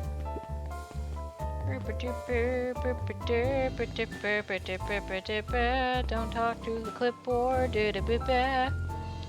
We need to find Jeff and Iggy and Tish. There's a book nerd working on homework. Snack person. Anyone at the diner? No? Okay. I don't think we need to talk to Dawn. Everybody down here? Oh, Jeff, there we are. Hey, Jeff! What can I do you for? I know how much you hate Perennial Harvest. Hate's a strong word. Oh, sorry, I mean, I didn't say it was the wrong word. Gotcha. So, we're gonna break into their headquarters. I thought you might be able to help. Jeff wheezed out a long snicker. You see, I knew you kids were alright. Great, so you'll help? The joy in Jeff's face drained instantly. Not a chance. But, give me one good reason I should risk my hide aiding and abetting you rascals. Looking into the sullen eyes of his would-be accomplice, Luca blurted out the first word that came to mind. Ooh. I think he'd appreciate shit. Shit! Yeah, it's all shit. I still ain't helping. Oh, damn, okay. Ain't that some shit. Hee hee. Alright, do I gotta do that again? Is that a choice on here? No? Okay. Damn, he didn't like me saying shit? Unfortunate. Jeff's hardware closed down about the effects of the foul when there are no crop. Can I try again? Ready to give. He shouted out again. Fight? Fight! I've done enough fighting for one time. More than my share of losing. Time's come to hang up the gloves. Okay, junk? Yeah, what of it? Sonny, I got more junk than a king has copper. Ain't interested. Hide, maybe? That or I'm missing something. Hide. Jeff's brow perked up. What'd you say? Go ahead and hide then. Oh, I see what we're doing here. Carried on with vigor. Let a bunch of kids do what needs to be done. We're not afraid. Jeff's scowl faded with a sigh. Say what you will about old Jeff, and they all do. But you'll never hear him say I hide from nothing. One good stomp of the foot was all Jeff needed to drive his point home. What is it you kids needed? Some sort of disguise. I got just the thing. while we're at it, that crate should come in handy. This ain't gotta be free, you know. I'm thinking 5 bags of sour gobs should cover it. Put it on thy tab. Luca offered out his open hand to seal the deal. With a firm and dusty grip, Jeff reciprocated. Done. Swing by first thing in the morning. Awesome, so that's a good start. Then we need Iggy and Tish. Just gotta find where they are first. Are they by the... I don't see them a whole lot. Yeah, usually they're around the Perennial Harvest office. Where would they be?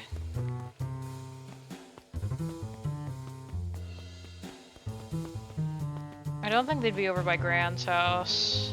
This way, maybe? No? Okay. In here? That's the pond. I don't think they'd be by the treehouse.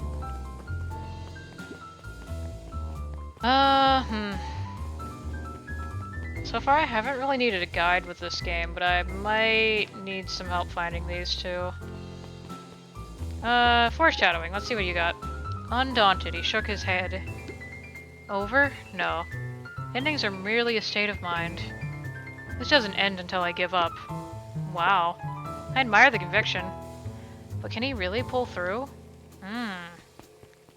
Interesting.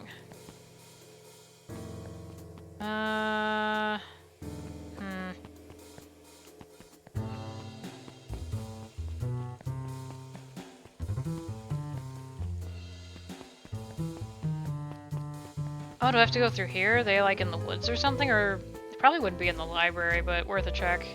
Nah, okay. Where are Iggy and Tish? Oh, they're back here. Okay. Hey, Tish, look who it is. Luca, are you here to try to tickle us to death again? Look, just hear me out. Iggy raised an eyebrow suspiciously. We're listening. Iggy, I know we've both been giant bags of... shit to each other. Iggy gave a reluctant shrug. Heh, you're not wrong. But lately, life has been kinda...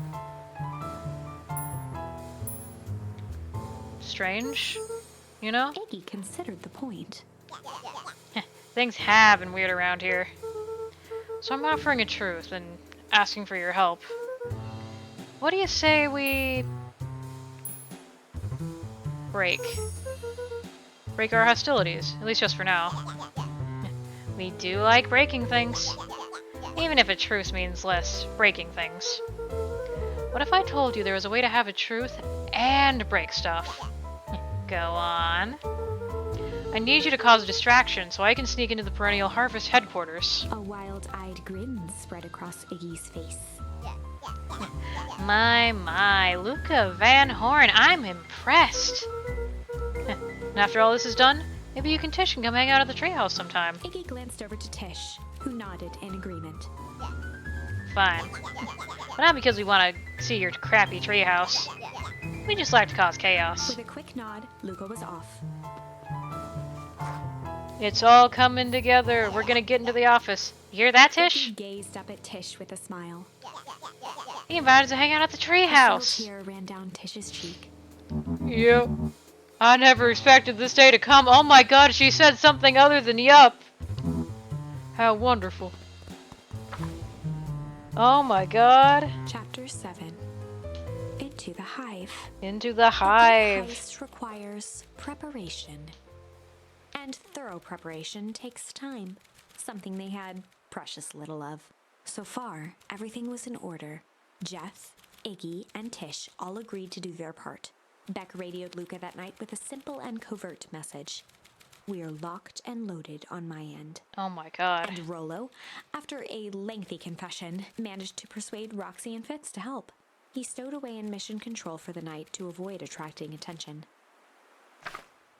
Rollo, being uniquely suited for the role, would be the first to breach perennial harvest. The outfit provided by Jeff wasn't perfect, but a convincing disguise is 10% wardrobe, 90% confidence. Is that allowed? I don't know, is it? Rollo took a few vigorous breaths and shook out his arms. Just stay calm, Rollo. You can do this.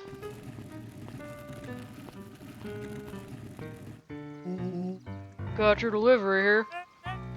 Delivery? I don't have anything in my notes about a delivery. One moment.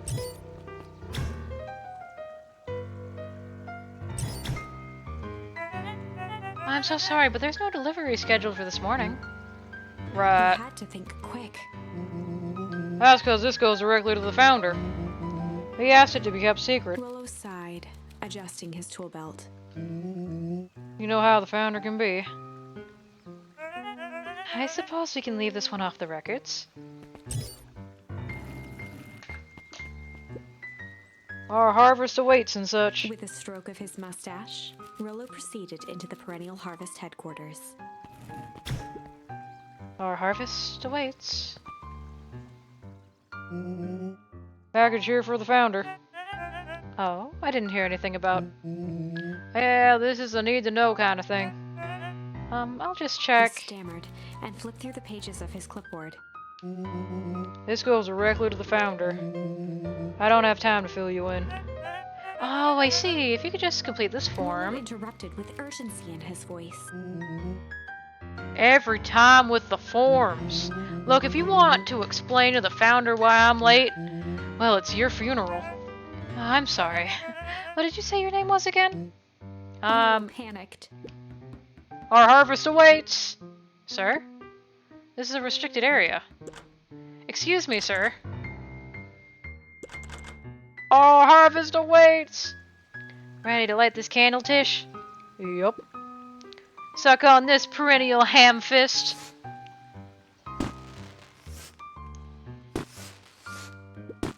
What was The that? distraction was enough for Rollo to regain his confidence. Just open the damn door. I've got a job to do. Ford fumbled around in a frenzy. I should check on that noise.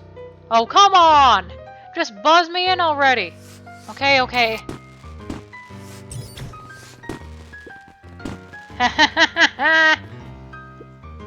Ew.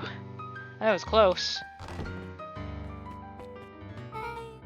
Our harvest awaits. Hey, I figure... When in doubt, stick with the classics. Ah, it was a close one. But you pulled it off. Nice work, Rollo. Alright, everyone knows what to do? Yep. Deep engineering is to the north. I'll go with Beck. In case she needs some muscle. I'll head east to the founder's office. You two be safe. Alright, founder's office time. Let's go. Hey, that's odd. There's not even any cups for the water. Do they just drink it directly out of that, or is that just decoration then?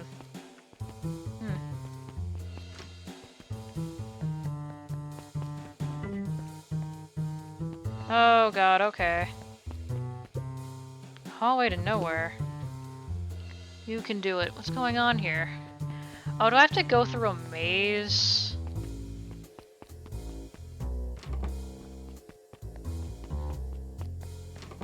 The game's really gonna make me go through a maze? Oh! Solomon? Solomon stopped in his tracks. Luca? What are you doing here? It's a long story. Are you okay? A veneer of confusion flashed across Solomon's face. His words rushed out dramatically. No, I am most certainly not okay. Some strange people grabbed me and... Were they in hazmat suits? Yes, how did you know? They brought me here and locked me up when they were distracted and I ran. Dang, okay. You should stick with me. We've got a plan. Solomon's facade briefly faltered. We? Yeah, Rollo and Becker headed into the deep engineering. And thank heavens you found me. We gotta get out of here. We can't leave just yet. But they'll catch us again. I've got to do something first. When you were running, did you happen to see a door marked Founder? Founder? Why are you looking for him? I'm not. I just need to get into that office.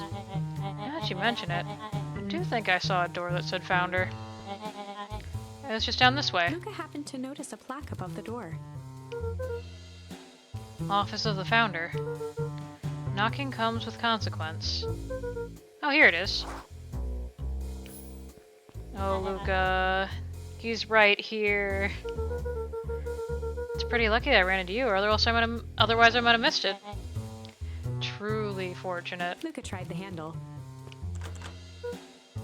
Locked. Solomon leaned forward to examine the mechanism. Regrettably, it seems to be some sort of electric lock. I don't see how we could possibly defeat a lock like that. Luca smiled and looked at his watch. Let's just wait a minute.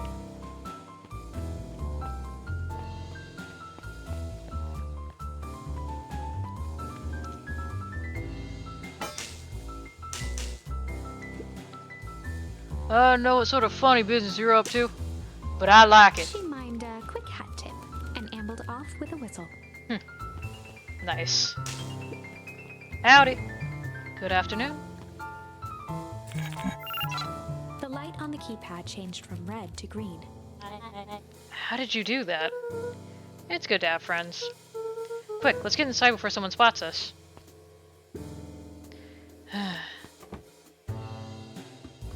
Luca switched on his walkie-talkie.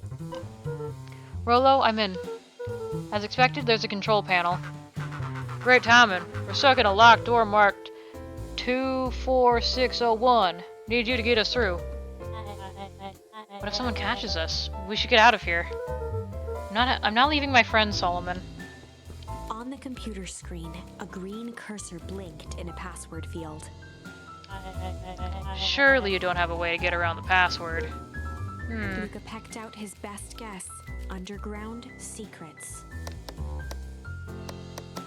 The screen blinked to life. Hey! Numbers glowed on a black background. How did you just guess that? Oh, it's this absurd password Rollo heard when he was down here before. It's funny how someone arrogant enough to call themselves the Founder uses such a basic password. Or they were thinking several moves ahead, not expecting anyone to guess something so simple. These villain types always end up outsmarting themselves. Solomon's jaw clenched into a half smile. Your powers of deductions are as impressive as your luck. Luca quickly scanned the columns for number 24601. Rollo, I think I should do it. Bingo bango, doors open. Luca, you never fail to impress. What is that slippery loud even going on? Why is that slippery loud even going down there? We have a friend whose mom's in trouble. We're here to get her out. I see. Okay, Luca, I think we're close. The next door is marked 13806. Once again, Luca scrutinized the numbers on the screen. In that moment of distraction, Solomon reached forward and pressed a large red button. Maybe this one opens the lock. Oh, he pressed a self-destruct button. Oh no, he called in company. We got company! Luca, must go faster! One sec, I can't sync with all this noise. He quickly skimmed the screen with his finger. Here it is. 13806, go, go, go! Curse these fumbling hands. My apologies, Luca. Don't beat yourself up. I know you're just trying to help.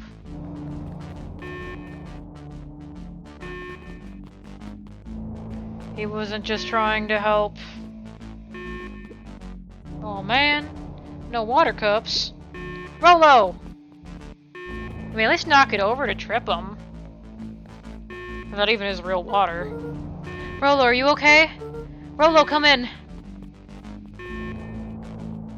Mr. Kerr approached with a sneer and spoke into his walkie-talkie. You can turn off the alarms. They're trapped. With self-satisfaction, he called into the hallway. That, my dears, is a dead end. Nowhere to run. Rollo, where are you? Are you okay? Hey, I think we lost him. Making our way back to Nilly's office. Okay, you two rabble-rousers are coming with us. Outsmarted! Big brain! Hopefully these two are okay. Nope. Make a break for it! Did that little shit just kick me? Don't just stand there, after them! Okay, I think that worked. Roxy and Fitz have him on a wild goose chase. I'm having trouble following what just happened. Like I said, it's good to have friends. Rolo, how long do you think Roxy can distract them? How long can Roxy keep someone so pissed off they can't see straight? Let's just say we got time. And we're in Nellie's office now. Mom! Oh, honey, what did you do to your hair? I thought you'd be happy. I'd finally used the Young Chemist lab kit. Oh, you sure have a knack for making me incredibly proud in the most frustrating ways. We need to get you out of here. We? Who is your adult friend? Oh, I'm not an adult. Ever heard of a growth spurt? I had more of a growth spew. No, that's not possible. Nellie leaned over to examine his teeth. Substantial banding on the enamel of the molars consistent with Tempest Liquorane exposure. Is that what you call the gunk they forced me to drink?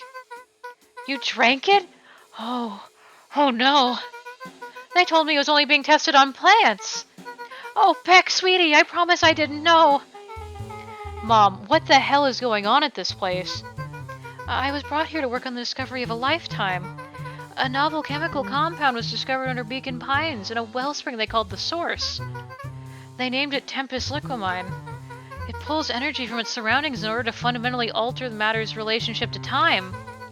It was a secret to Valentine's fertilizer. They harvested the source, infusing small amounts of Tempest Liquamine into the product. It worked wonders, drastically accelerating plant growth. Crops would be ready to harvest in a fraction of the time. But it led to complications.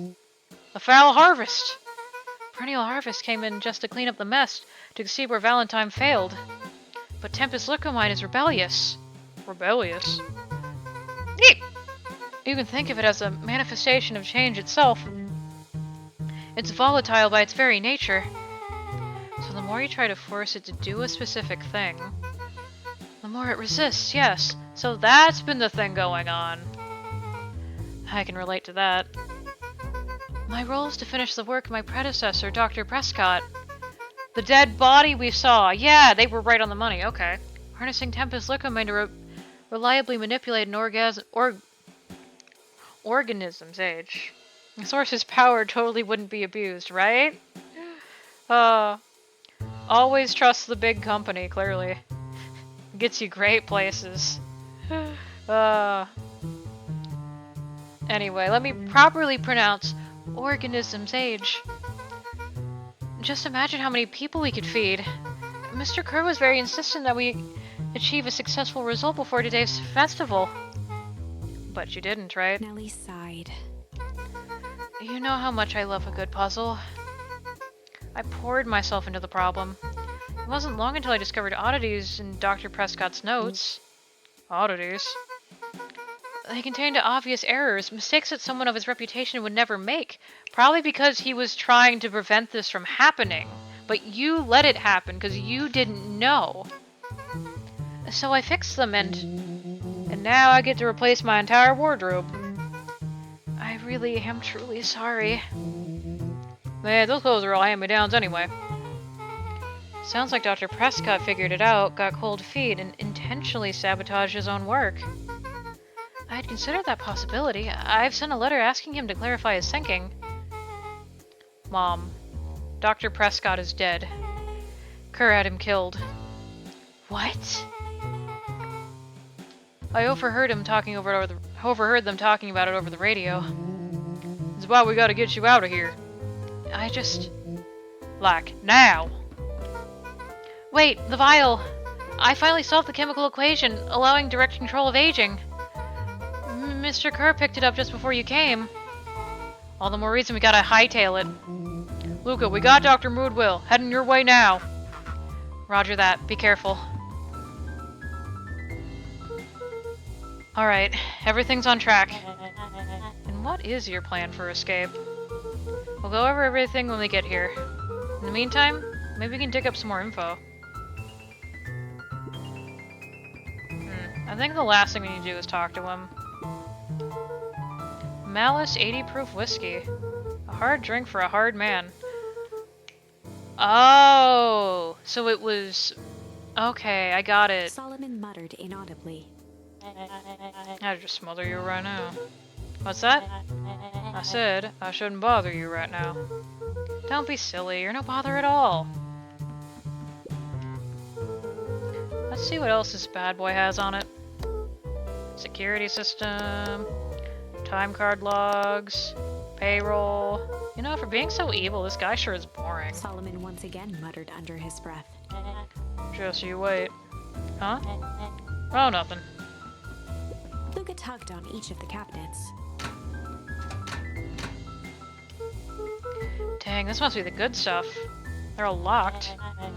Perhaps he's not as careless as you suspected. I keep messing up their accents, sorry. It looks like the founder was helping Kerr plan the festival. Why would such a secretive leader be obsessed with a party? Only time will tell. Luca held his hand up to the ashtray. Still warm. He must have been in here recently. Yeah, more recently than you could ever possibly imagine. Yeah, I think that's everything. Can I sit in the chair just to mess with him? No? Okay. That would have been funny, though. Alright, gotta talk to Solomon again. It's quote-unquote Solomon. I'm really sorry you got dragged into this mess, Solomon. You needn't worry about me. Well, I feel bad either way. We're gonna get you out of this, I promise. With a subtle, quivering lip, a smile crawled across Solomon's face. They heard the trampling of frantic footsteps from the hallway. Lock it, lock it, lock it! Locked. That was close. When we left Nilly's office, it was swarming with clipboards. We barely got away. Did they follow you? I guess that's your answer, Rollo. Before we start tossing blame around, it is possible someone ordered a pizza. We'd love to hear your thoughts. Definitely not pizza. What now? Don't look at me, I'm officially retired from the heist in business. We're so sorry for the inconvenience. We just have to ask a few questions. Let me think. Can someone watch the door? Of course. Everyone else huddle up. Oops. I think this little caper has gone on long enough. Solomon, no! Hush now, child. The adults are speaking. Mr. Moodwell, a brief reintroduction is in order. We've never met in person, but we have corresponded. You see, it was I who hired you. Solomon, the pathetic orphan child. The powerful and enigmatic founder.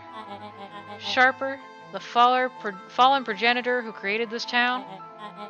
Perennial harvest, Valentine fertilizer.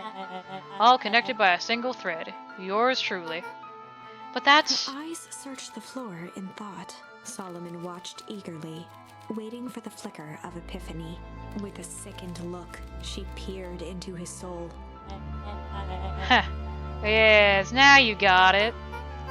Tempest, look at me, and you discovered how to reverse the process. Solomon clapped with genuine delight.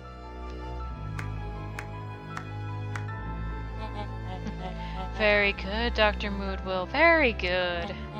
Though the discovery wasn't intentional. Solomon glanced down, examining his youthful form. And the effects went a little too far for my tastes. That's why you needed me to finish Dr. Prescott's work, which you did admirably. Mr. Kerr, the vial, please. Kerr presented it with a theatrical twirl of the hand. May I present to you the eighth wonder of the... Before he could finish, Rollo snatched the vial from Kerr's palm.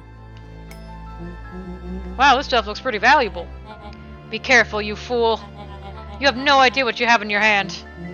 Actually, we do. You just did a whole evil villain monologue thinking about it. Frollo casually tossed the vial to Luca. Gosh, maybe I'll have a taste. Luca jiggled the vial mockingly. Seize him! Luca! Over here! Move another inch and I smash it. She held it tightly behind her back. Solomon sighed, speaking in crisp, measured syllables. You have no plan. I'll smash it, I swear! Fine, risk killing us all. Or if you're lucky, nothing happens. Then what? We capture you and grant you much less He leniency. pursed his lips with feigned sincerity. But I give you my word, if you hand it over now, none of you will be harmed. A deep uncertainty washed over Beck. You're a smart girl, Beck. There's no shame in being outwitted by someone smarter than you. We both know there's only one way this ends. You learned something new. Oh, what'd you learn, Seth? She looked to Nellie shakily. With a dispirited nod, Nellie sighed in defeat. Beck slowly approached Solomon.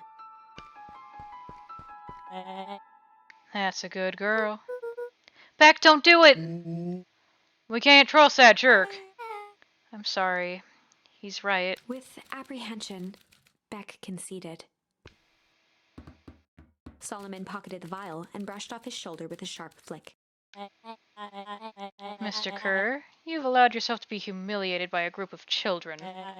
Report to my office tomorrow for a performance review. The blood drained from Kerr's face.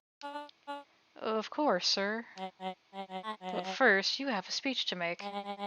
Trot out there and give me the introduction I deserve. And don't forget to smile. Yes, sir. Taco Bell is selling chicken nuggets. Oh, really? Huh, okay. And to think, all this is thanks to the efforts of Mr. Van Horn. I don't understand. How is this all because of me? Ha! I said Mr. Van Horn, silly child. Dr. Walt Van Horn. Your father was always a thorn in my side. I offered him an opportunity to be a part of something great. But this fool was blinded by righteousness. He even broke into my laboratory in an attempt to sabotage my work. Solomon shook his head with gratification. But the universe has a funny way of correcting course. By meddling with a force he didn't understand, Walt showed me its true potential. As fate would have it, Luca, your father's dying act was to grant me eternal A life. muffled applause resonated faintly through the walls. What? Well, that's my cue. Oh, outside, right. After the festival, my subsequent ascension, I will return to deal with you all. Till then, I suggest you use this time to reflect on the magnitude of your failure. You three, keep post outside the door.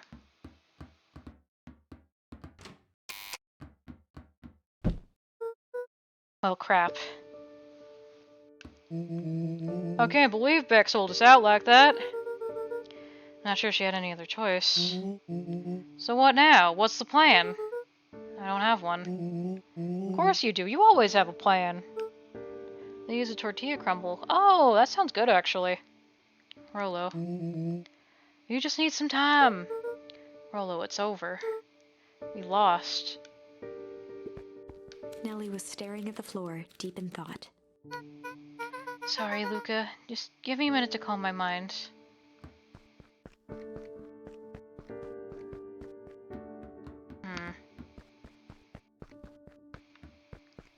Gotta be something we can do.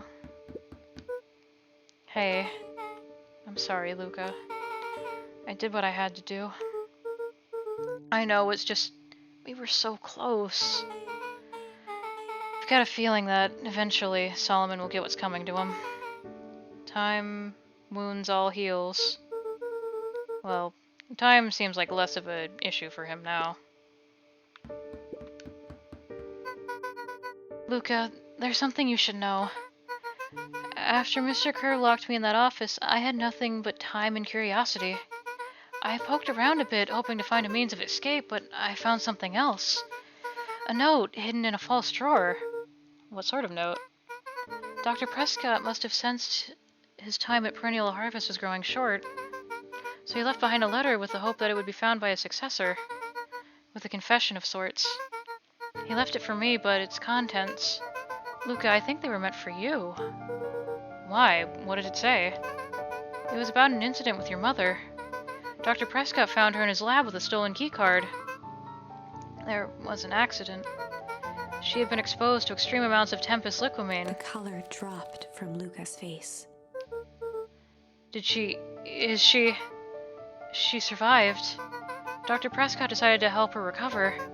He no longer trusted Perennial Harvest, so he kept her whereabouts a secret. Over time, your mother led him to reconsider the purpose of scientific discovery. Science is often at the vanguard of change, but that doesn't mean it's always right. He realized that no one should have control over something as powerful as time itself. I now believe that's why he began to intentionally sabotage his own work. And it cost him his life. That's a reasonable conclusion. Luca was overwhelmed with emotion. But if she's alive, where has she been? Where is she now? A sudden explosion sounded from the hull. Chapter 8. Comeuppance. Ears still ringing, Gran picked herself up off the ground. Through the dust and smoke, she looked over to see Mrs. Fratelli helping Hiram Tolliver to his feet. She'd had to beg, borrow, and steal to acquire those explosives. How many nights had she spent visualizing how she'd use them to make things right? And now, her one shot at destroying the source, that damned hole that swallowed so much of her life, was gone.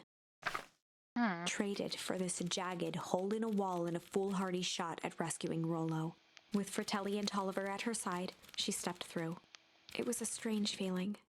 The last time she'd stalked this maze of hallways, it was in a different body. They quickly rounded a corner to find a group of clipboards guarding a door. Something worth guarding is probably something worth seeing. Nice. She leapt forward, brandishing her cane. If her last chance at vengeance for things lost was truly gone, she would just have to fight to keep what she still had. Go, Gran!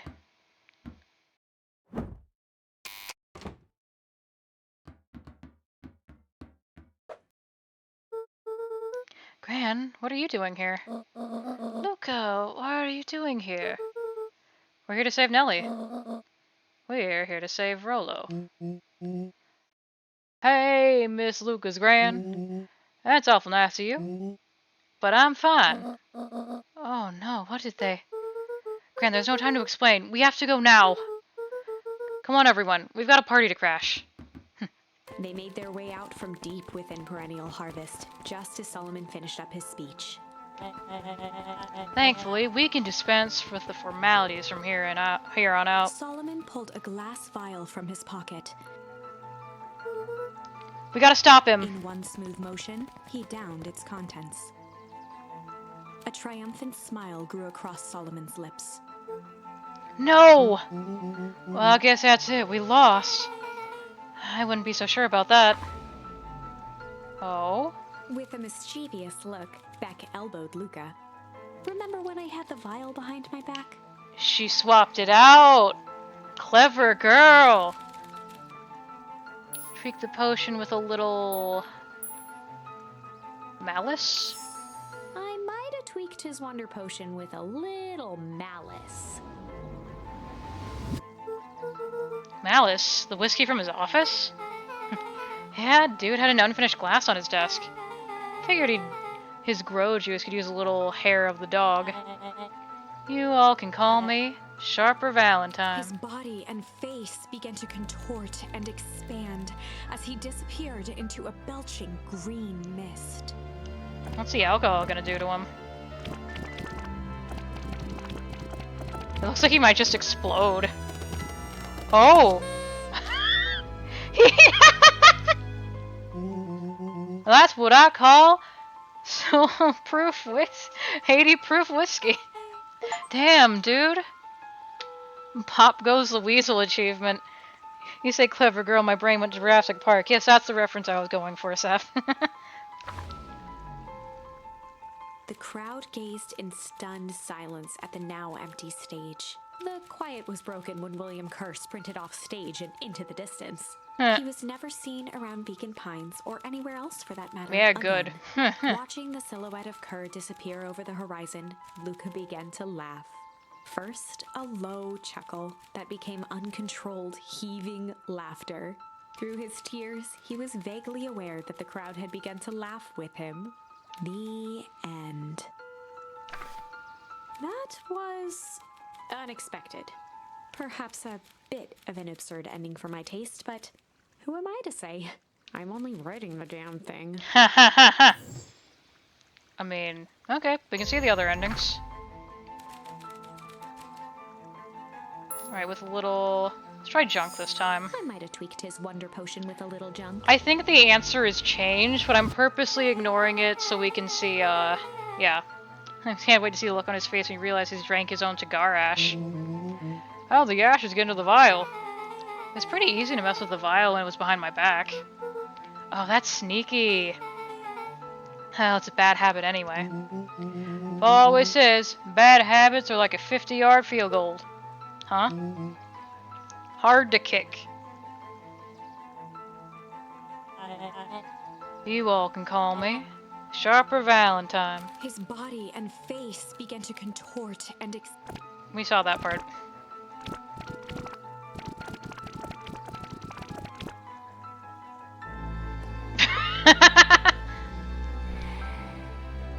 He got Thanos snapped!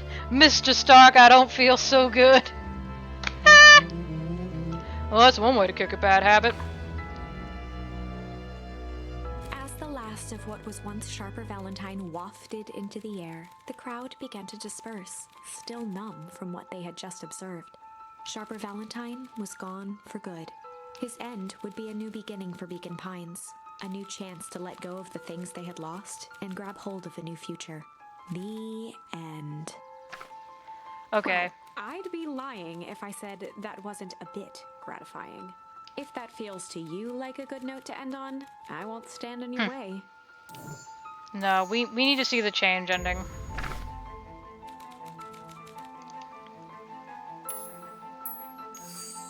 I might have tweaked his wonder potion with a little change. What, like, coins?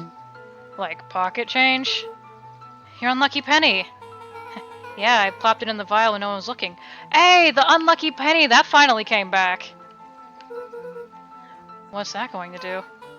No idea. That's the beauty of science. Now, we observe. There was something to do with copper in the other ending. Ooh.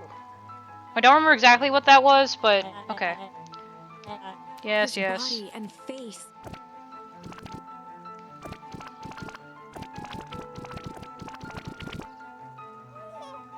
It made him a baby. Holy crap, he's a baby? Yeah, but he's still sharper, right? What he was no longer matters. This is an innocent child. I apologize for all the harm my father has caused you. Eris awkwardly cradled the squirming child. She looked to her brother, her voice shaking with uncertainty. Augustus, what do we Valentines always do? What must be done? I'll hurry home and prepare a crib for father, or, young Sharper. That would be a great help. Thank you. She looked back down at the infant with equal parts kindness and terror in her eyes. With a shake of her head, Eris addressed the crowd with a stern scowl. This is a pretty awkward situation. Okay, everyone. The show is over. You may leave now. Epilogue. We did it, guys! Yeah! Beacon Pines' coldest summer on record came and went without much fanfare. Folks shared what they had, and none were left wanting. The new school year was ushered in by the falling leaves of autumn. After everything Luca, Rollo, and Beck had been through, middle school was bearable. The chill of winter didn't seem to bother people much. They kindled a hope for a better future in their hearts. Did they figure out a way to fix, Rollo's, growth spurt? Or When spring arrived, I farmers don't know. planted their crops with a sense of joy and optimism. I'm just gonna assume so, since things seem to be continuing as normal. And as the dawn of the first day of summer came again, its light slowly spread through the shallow valley. It crept over the town square, across the river, past the neglected welcome sign, and came to rest on a young boy sleeping at dawn, his mind at peace, knowing he is here for a reason. Aww.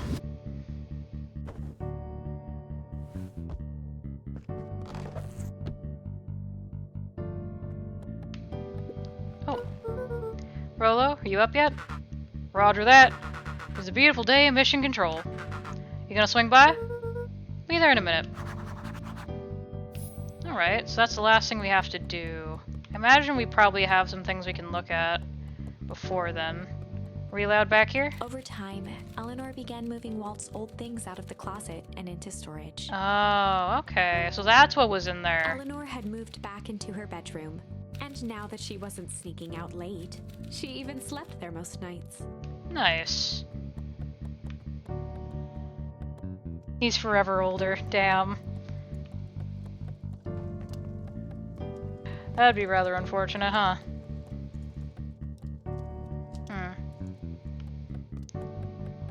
Do we fix Mom?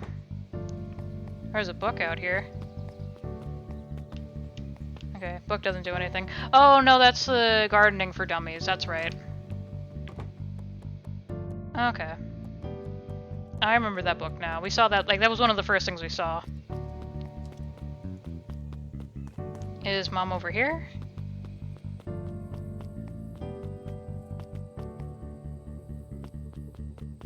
Okay, so we figured out...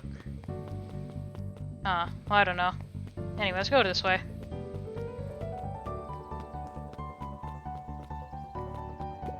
Oh, hey! I hear you and Rolo have big plans for that old tree house. Yeah, it started getting crowded after we revoked the max capacity 1 Rolo, 1 Luca rule. So we decided to expand. But at least we got some help with that. How's the internship at Nellie and Iona's shop going? It's been great. I'm hoping it helps me get into the School of Agriculture up at State. Also, Nellie said she'd write me a letter of accommodation, which would be huge. I just can't help but worry about leaving Rolo.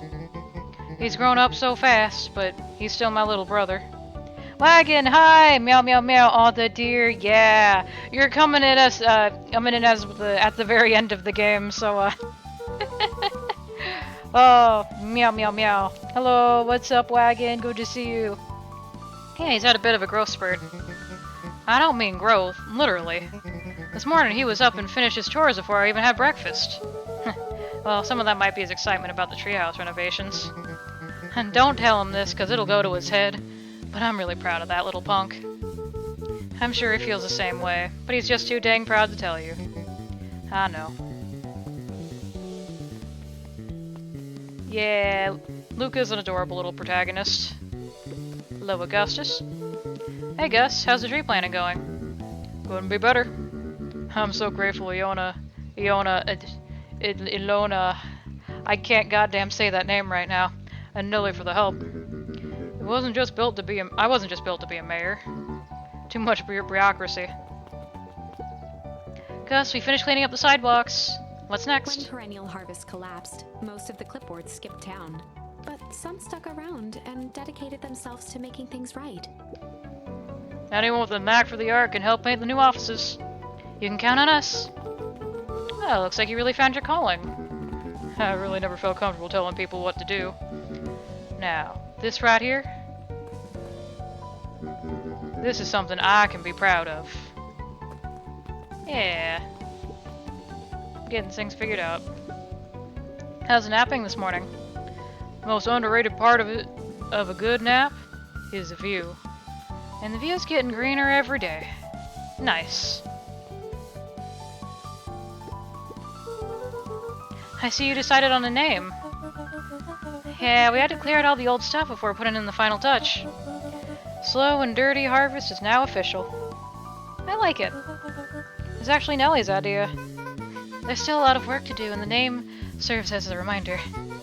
Just because progress is important doesn't mean change should happen fast.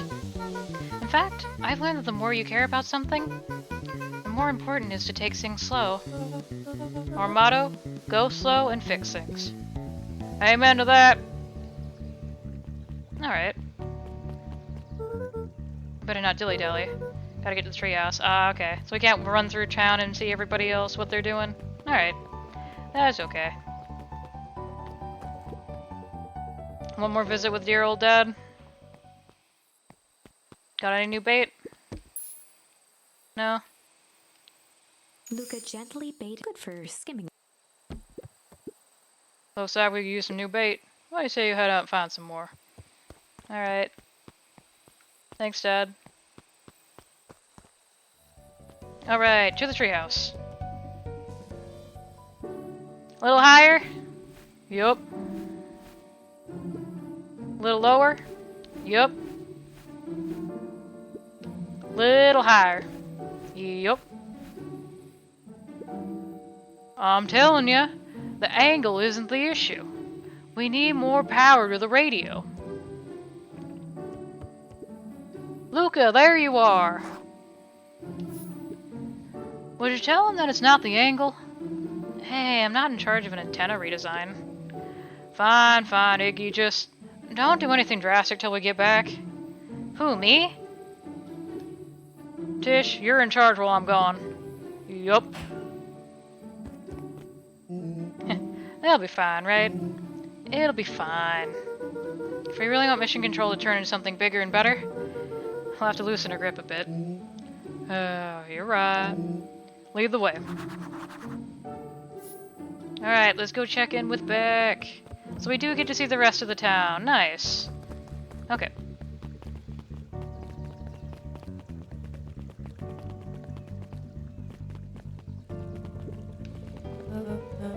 Young Mr. Van Horn. How's little Solomon, or Sharper, doing? Young Sharper seems to enjoy nature more than I. So we do a lot of strolling these days. Has he, you know, attempted to crawl out of his crib and plot world domination? Yeah. Thankfully, no. I spoke at length with Dr. Moodwell, and she feels that Sharper's infant mind was not developed enough to retain his previous memories.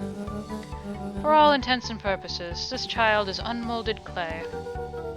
Let's hope he's a little nicer the second time around. That is the objective, yes. But really, all I can do is try and hope. 2 activities I'm endeavoring to find less distasteful. Well, I think you're doing a great job. And the whole town is ready to help out whenever we can. I can't wait to teach him how to throw a baseball. Eris did her best to ignore the tears welling in her eyes. That would be acceptable. Wow. Alright, what do you got for us? He looked to his friends with a thankful smile. After everything that could have gone wrong, everything that did go wrong, we made it. The end. Closing her eyes, Miss Hatch took a deep, relaxing breath.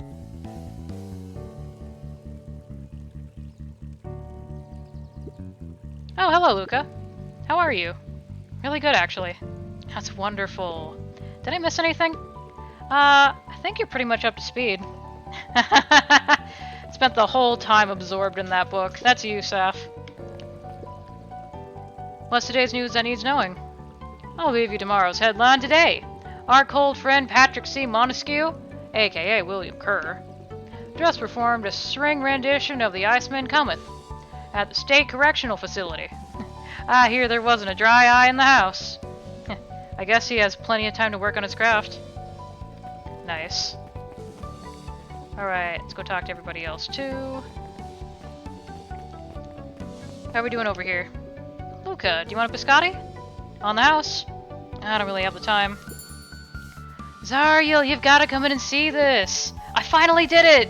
I pulled the perfect espresso. Aw, Lumi. If I didn't know better, I would think you're proud of something. As if... no. It's too late. You are now officially a person that cares. Nice.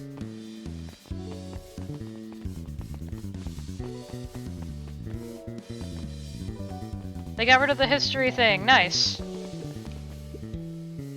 Wow, back for seconds? It's not too much trouble. For the longest time, I didn't understand the appeal of ice cream. It serves no purpose, other than to be briefly enjoyed and then it's gone. But it's pretty tasty while it lasts. I'm inclined to agree. Aww. Hey Luca, can you tell Roxy I'll be free in an hour? Sure thing. My dad's making me stock the shelves for the summer. He said it builds character. I think he meant to say it builds calluses. Builds character! Yeah, it builds something, alright. Luca, can I interest you in a delicious apple? He playfully waggled an apple.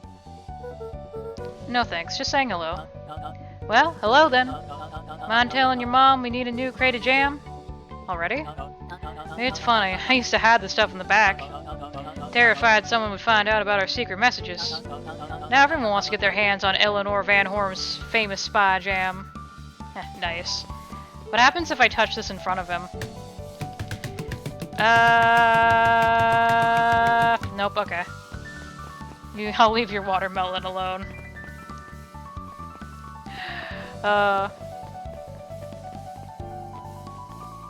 Done! I'm glad you swung by. More follow-up questions for your story? Nope, I got everything I need. Thanks again for that.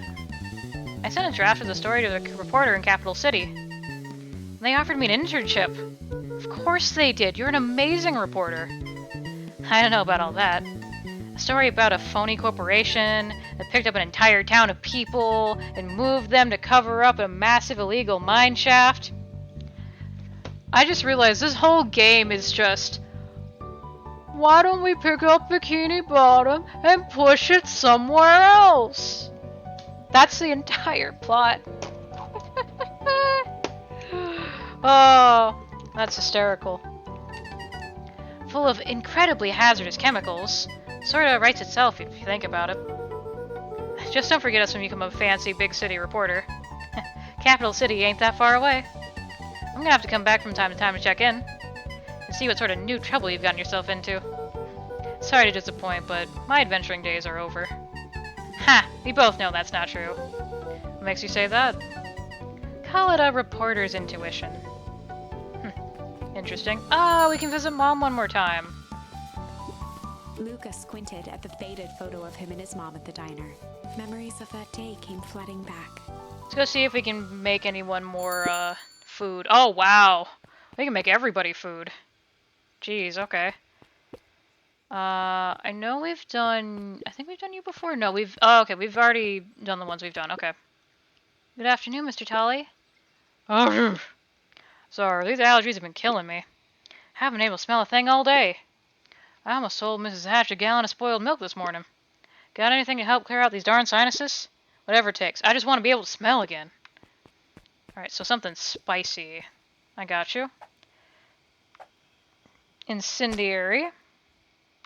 Incendiary. Double incendiary. Alright. Hopefully that's enough spice. Achoo! What's wrong? Well, I like the spicy peppers. Put on something that'll wake up the senses. What? Okay.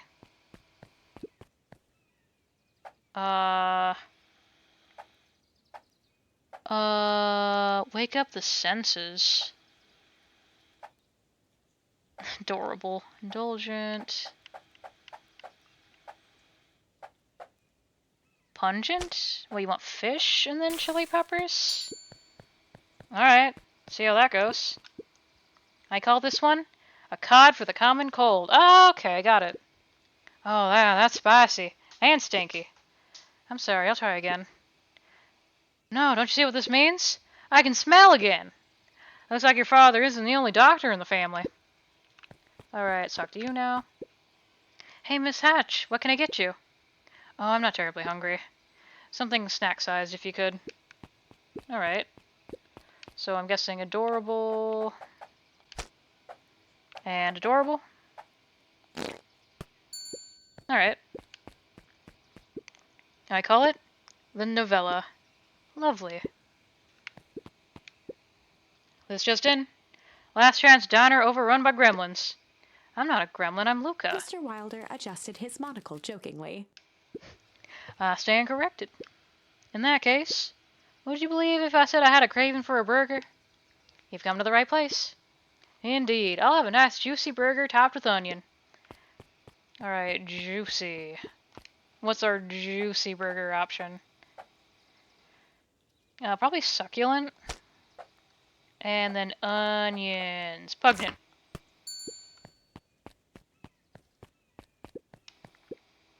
Here you go. I call it the Wilder. I know you got a good byline. Many thanks. Can we talk to you over here? If it isn't little Luca. Hey, Uncle Nuncreed. Oh, Nuncreed. How come you haven't been around the house lately?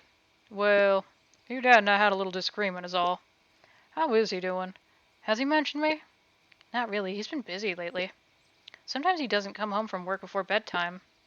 Is that so? I'll tell him I'm thinking of him. He seems sad. Nonsense. What can I get you for lunch? Fact of the matter is, I don't have much of an appetite right now.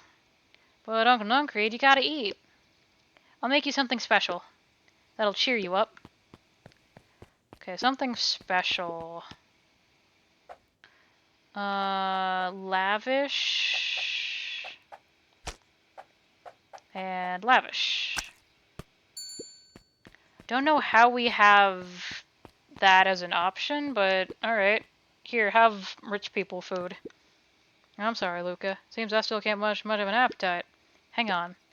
I'll make something to cheer you up. Oh, what's something that would cheer him up?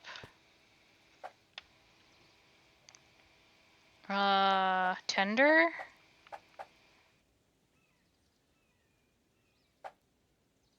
Adorable, indulgent, succulent, pungent, incendiary? Oh, am I missing something?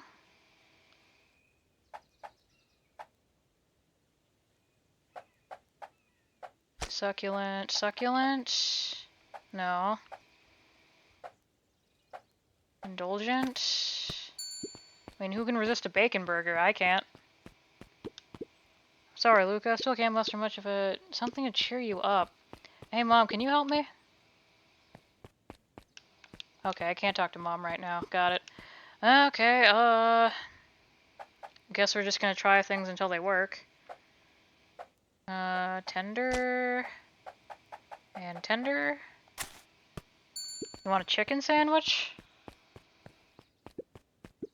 Sorry, Luca. Okay, master hunger. Maybe it's something that's not really food? What would cheer you up? Jam?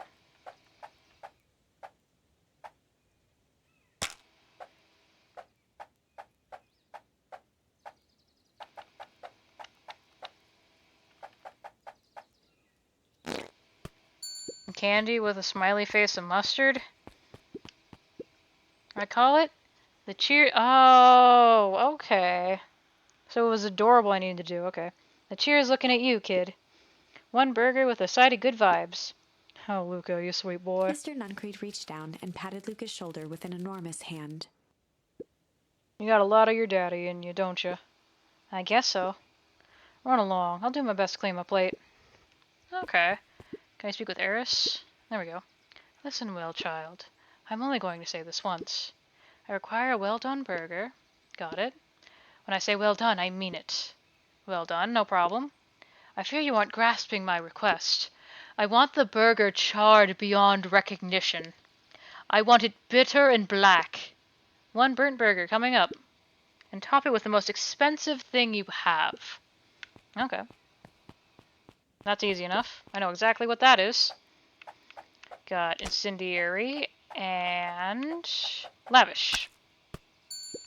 Gotcha. May I present the row you're burnt.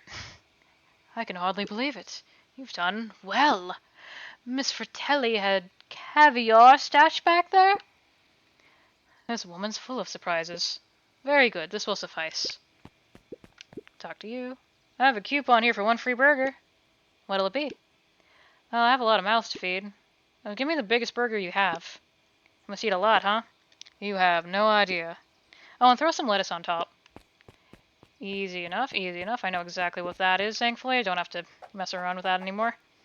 Lavish. And lettuce. Do do do do do do do do do do. I call it the too much is never enough. This should keep him at bay. Thank you. Hey Mom, how'd I do? Alrighty, looks like we've got everything we need. Let's just get to feeding these folks. Oh, I already fed everyone. You made all the food yourself? What on earth did you put in the burgers? I just used what was lying around. Oh dear, that can't be good. Thanks again, Luca. Best burger I ever ate. Surprisingly competent. Everyone seems happy. You really are a remarkable boy, aren't you? Yeah, okay, very nice. Okay, now let's talk to... No, I don't want to visit Mom again. Mom's alive, we can just talk to her later. Okay, we can't talk to you. Can we talk to you? We can talk to you. Mrs. Fratelli glowed with a carefree smile. Is that your suitcase? That is 2 weeks of unencumbered tranquility. Excuse me? Would you be so kind as to take my order? 2 weeks of sand, margaritas, and forgotten obligations. Excuse me. I'd love to place an order. Mrs. Fratelli sighed with a zen-like calm. Just as soon as the lunch rush ends, I'll be a feather on the wind. You're going on vacation? For the first time in years. And I've got you and your mom to thank. Why's that? She didn't tell you yet. You two are gonna fill in for me at the diner while I'm gone. Just like old times. It's fine, I'll wait. Nice.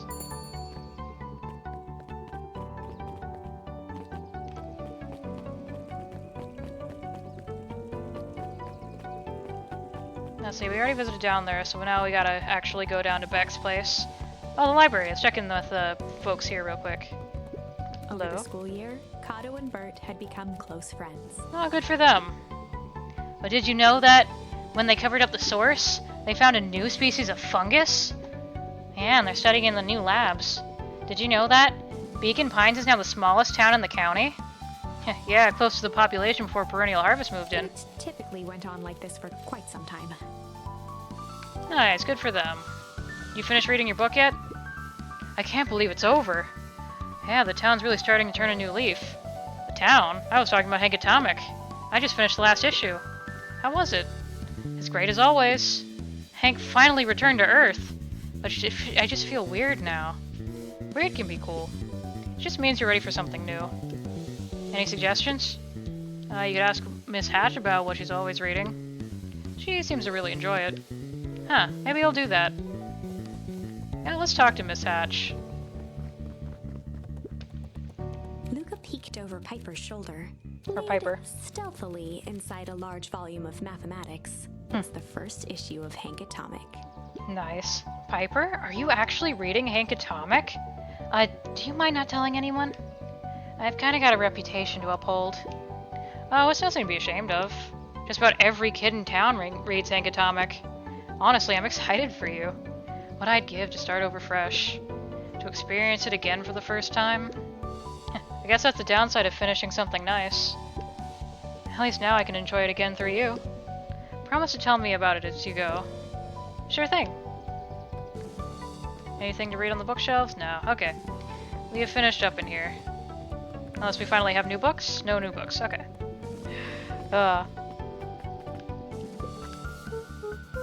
Hey, Mr. Nuncreed. I'm gonna go see my dad in a bit. Did you want to come with? Even after everything I did, you'd still... Mr. Nuncreed shook his head. You really are your father's son, aren't you? I don't think I'm ready for that yet. Well, you're always invited. I bet he'd love to hear from you. I'll visit Walt on my own time. You run along now. Oh wow, that's a lot of rabbits. With Perennial Harvest gone, the transportation tubes were left unused. Come on, come on. No one's too big, no one's too small. For Jeff's wild ride. Maybe not completely unused. Nice. Just one piece of candy. For the ride of your life. Who's next? Me, me, me, me. What's out here? Oh, we can go out here? Oh my god. Hey, there's a tree where the goop was. Okay, I don't think there's anything else out here to look at, though. Yeah, okay. Let's say we can go back out here. Bunnies, yeah, I thought you'd like the bunnies. Can we mess with this? The Valentine Mansion loomed over every other building in town, both figuratively and literally. Get to hear that one more time. I have news I think you'll enjoy. This morning, I unpacked my last box. You're officially moved in. It's just a box. Let's not blow this out of proportion. Sounds an awful lot like putting down roots. I guess I've decided this place is root-worthy. You're gonna be stuck with me for the foreseeable future. I do have to warn you, most years aren't going to be as interesting as this one. I think I'll manage. Really? Ready? Before we go, there's a bit of a surprise. Oh yeah? Let's see.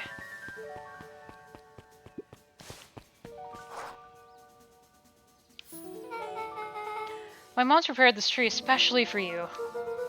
I didn't have to do that. It wasn't just them. Just about the whole town pitched in. We all owe you. You should do okay in the cold of old Beacon Pines. And thrive as things warm up. That's perfect.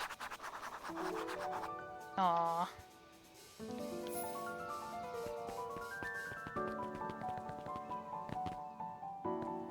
Yeah, I think we checked in with everybody, so let's go take Jeff's wild ride. Oh, hey. Guess what? Yesterday I saw Dynastius Tilius. That's good. It's great! I haven't spotted one of those in years. At this rate, Beacon Pines is going to become the bug capital of the county. Hey, I'm glad the bugs are coming back. Ha, you got it. Now that's a good-looking tree. Being a special occasion and whatnot. This ride's on the house. You're gonna want to hang on tight to that little tree.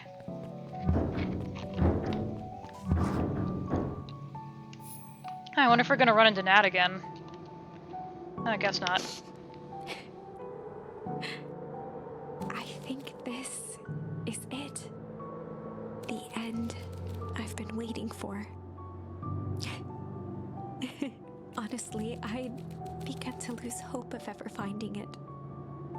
But then you came along.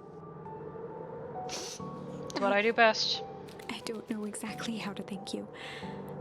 I don't know. Nice end card? It's hard to explain how much this means to me. Another achievement, maybe? It's funny, now that our time together is finally ending. I'm at a loss for words. I mean, you seem to be talking a decent bit, considering you're at a loss for words. Let's just watch the end together. Yeah, I'm good with that. Done. A good little tree. The best little tree.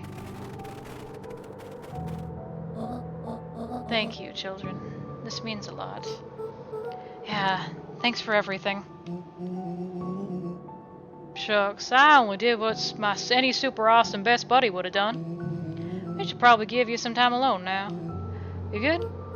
Yeah, I am. It's been a wild year. How are you feeling? Everyone keeps asking that. I'm fine, really. Pa always says the only thing fitter than a fiddle is a cello. And I feel like a dang cello. Well, if you ever stop feeling like a cello, I'm here for you. I know, you don't have to say it. You two make an awesome pair. Excuse me? We're a trio now. Yeah. Thanks. There's just one thing missing now that you're part of our group. Missing? Let me tell you a little story about a man named Hank Atomic. Oh god. I won't be long. I'll be waiting for you back at the phone booth. I found the perfect way to start our summer. You've got some good friends. I'm so proud of you. Your father would be so proud. I know. Mom, can I ask you a question? Do you ever dream about Dad? Not a night goes by that I don't. Are you ever afraid you're going to forget him? Forget what he looked like? Forget his voice? No, because so much of him lives on in you. He loved that old tree, but I know he would have loved this one more. Because his two favorite people planted it. I'll give you two a moment.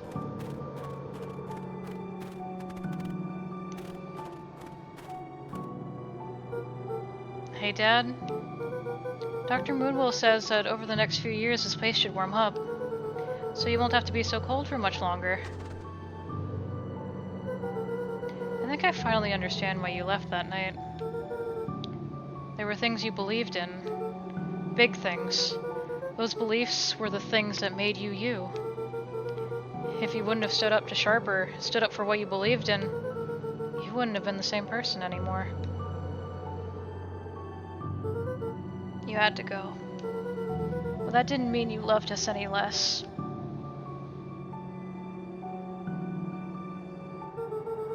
I might not visit you as much as I used to. I know you understand.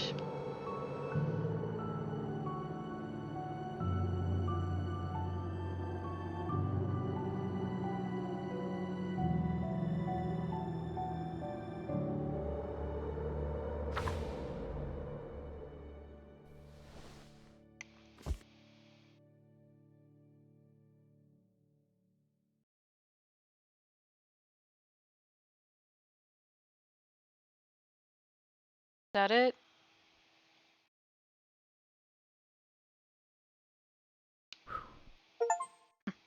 Nice. Very nice. We did it, y'all! Woo! Alright. Alright. Woo! What a good stream. I enjoyed that. I think that's a good way to start a few days before Christmas. Yeah. Oh, hope everyone's doing well. You might need bed. That's fair. Yeah, it's getting late. Woo. Hope everyone can get up and stretch real quick if you've been following.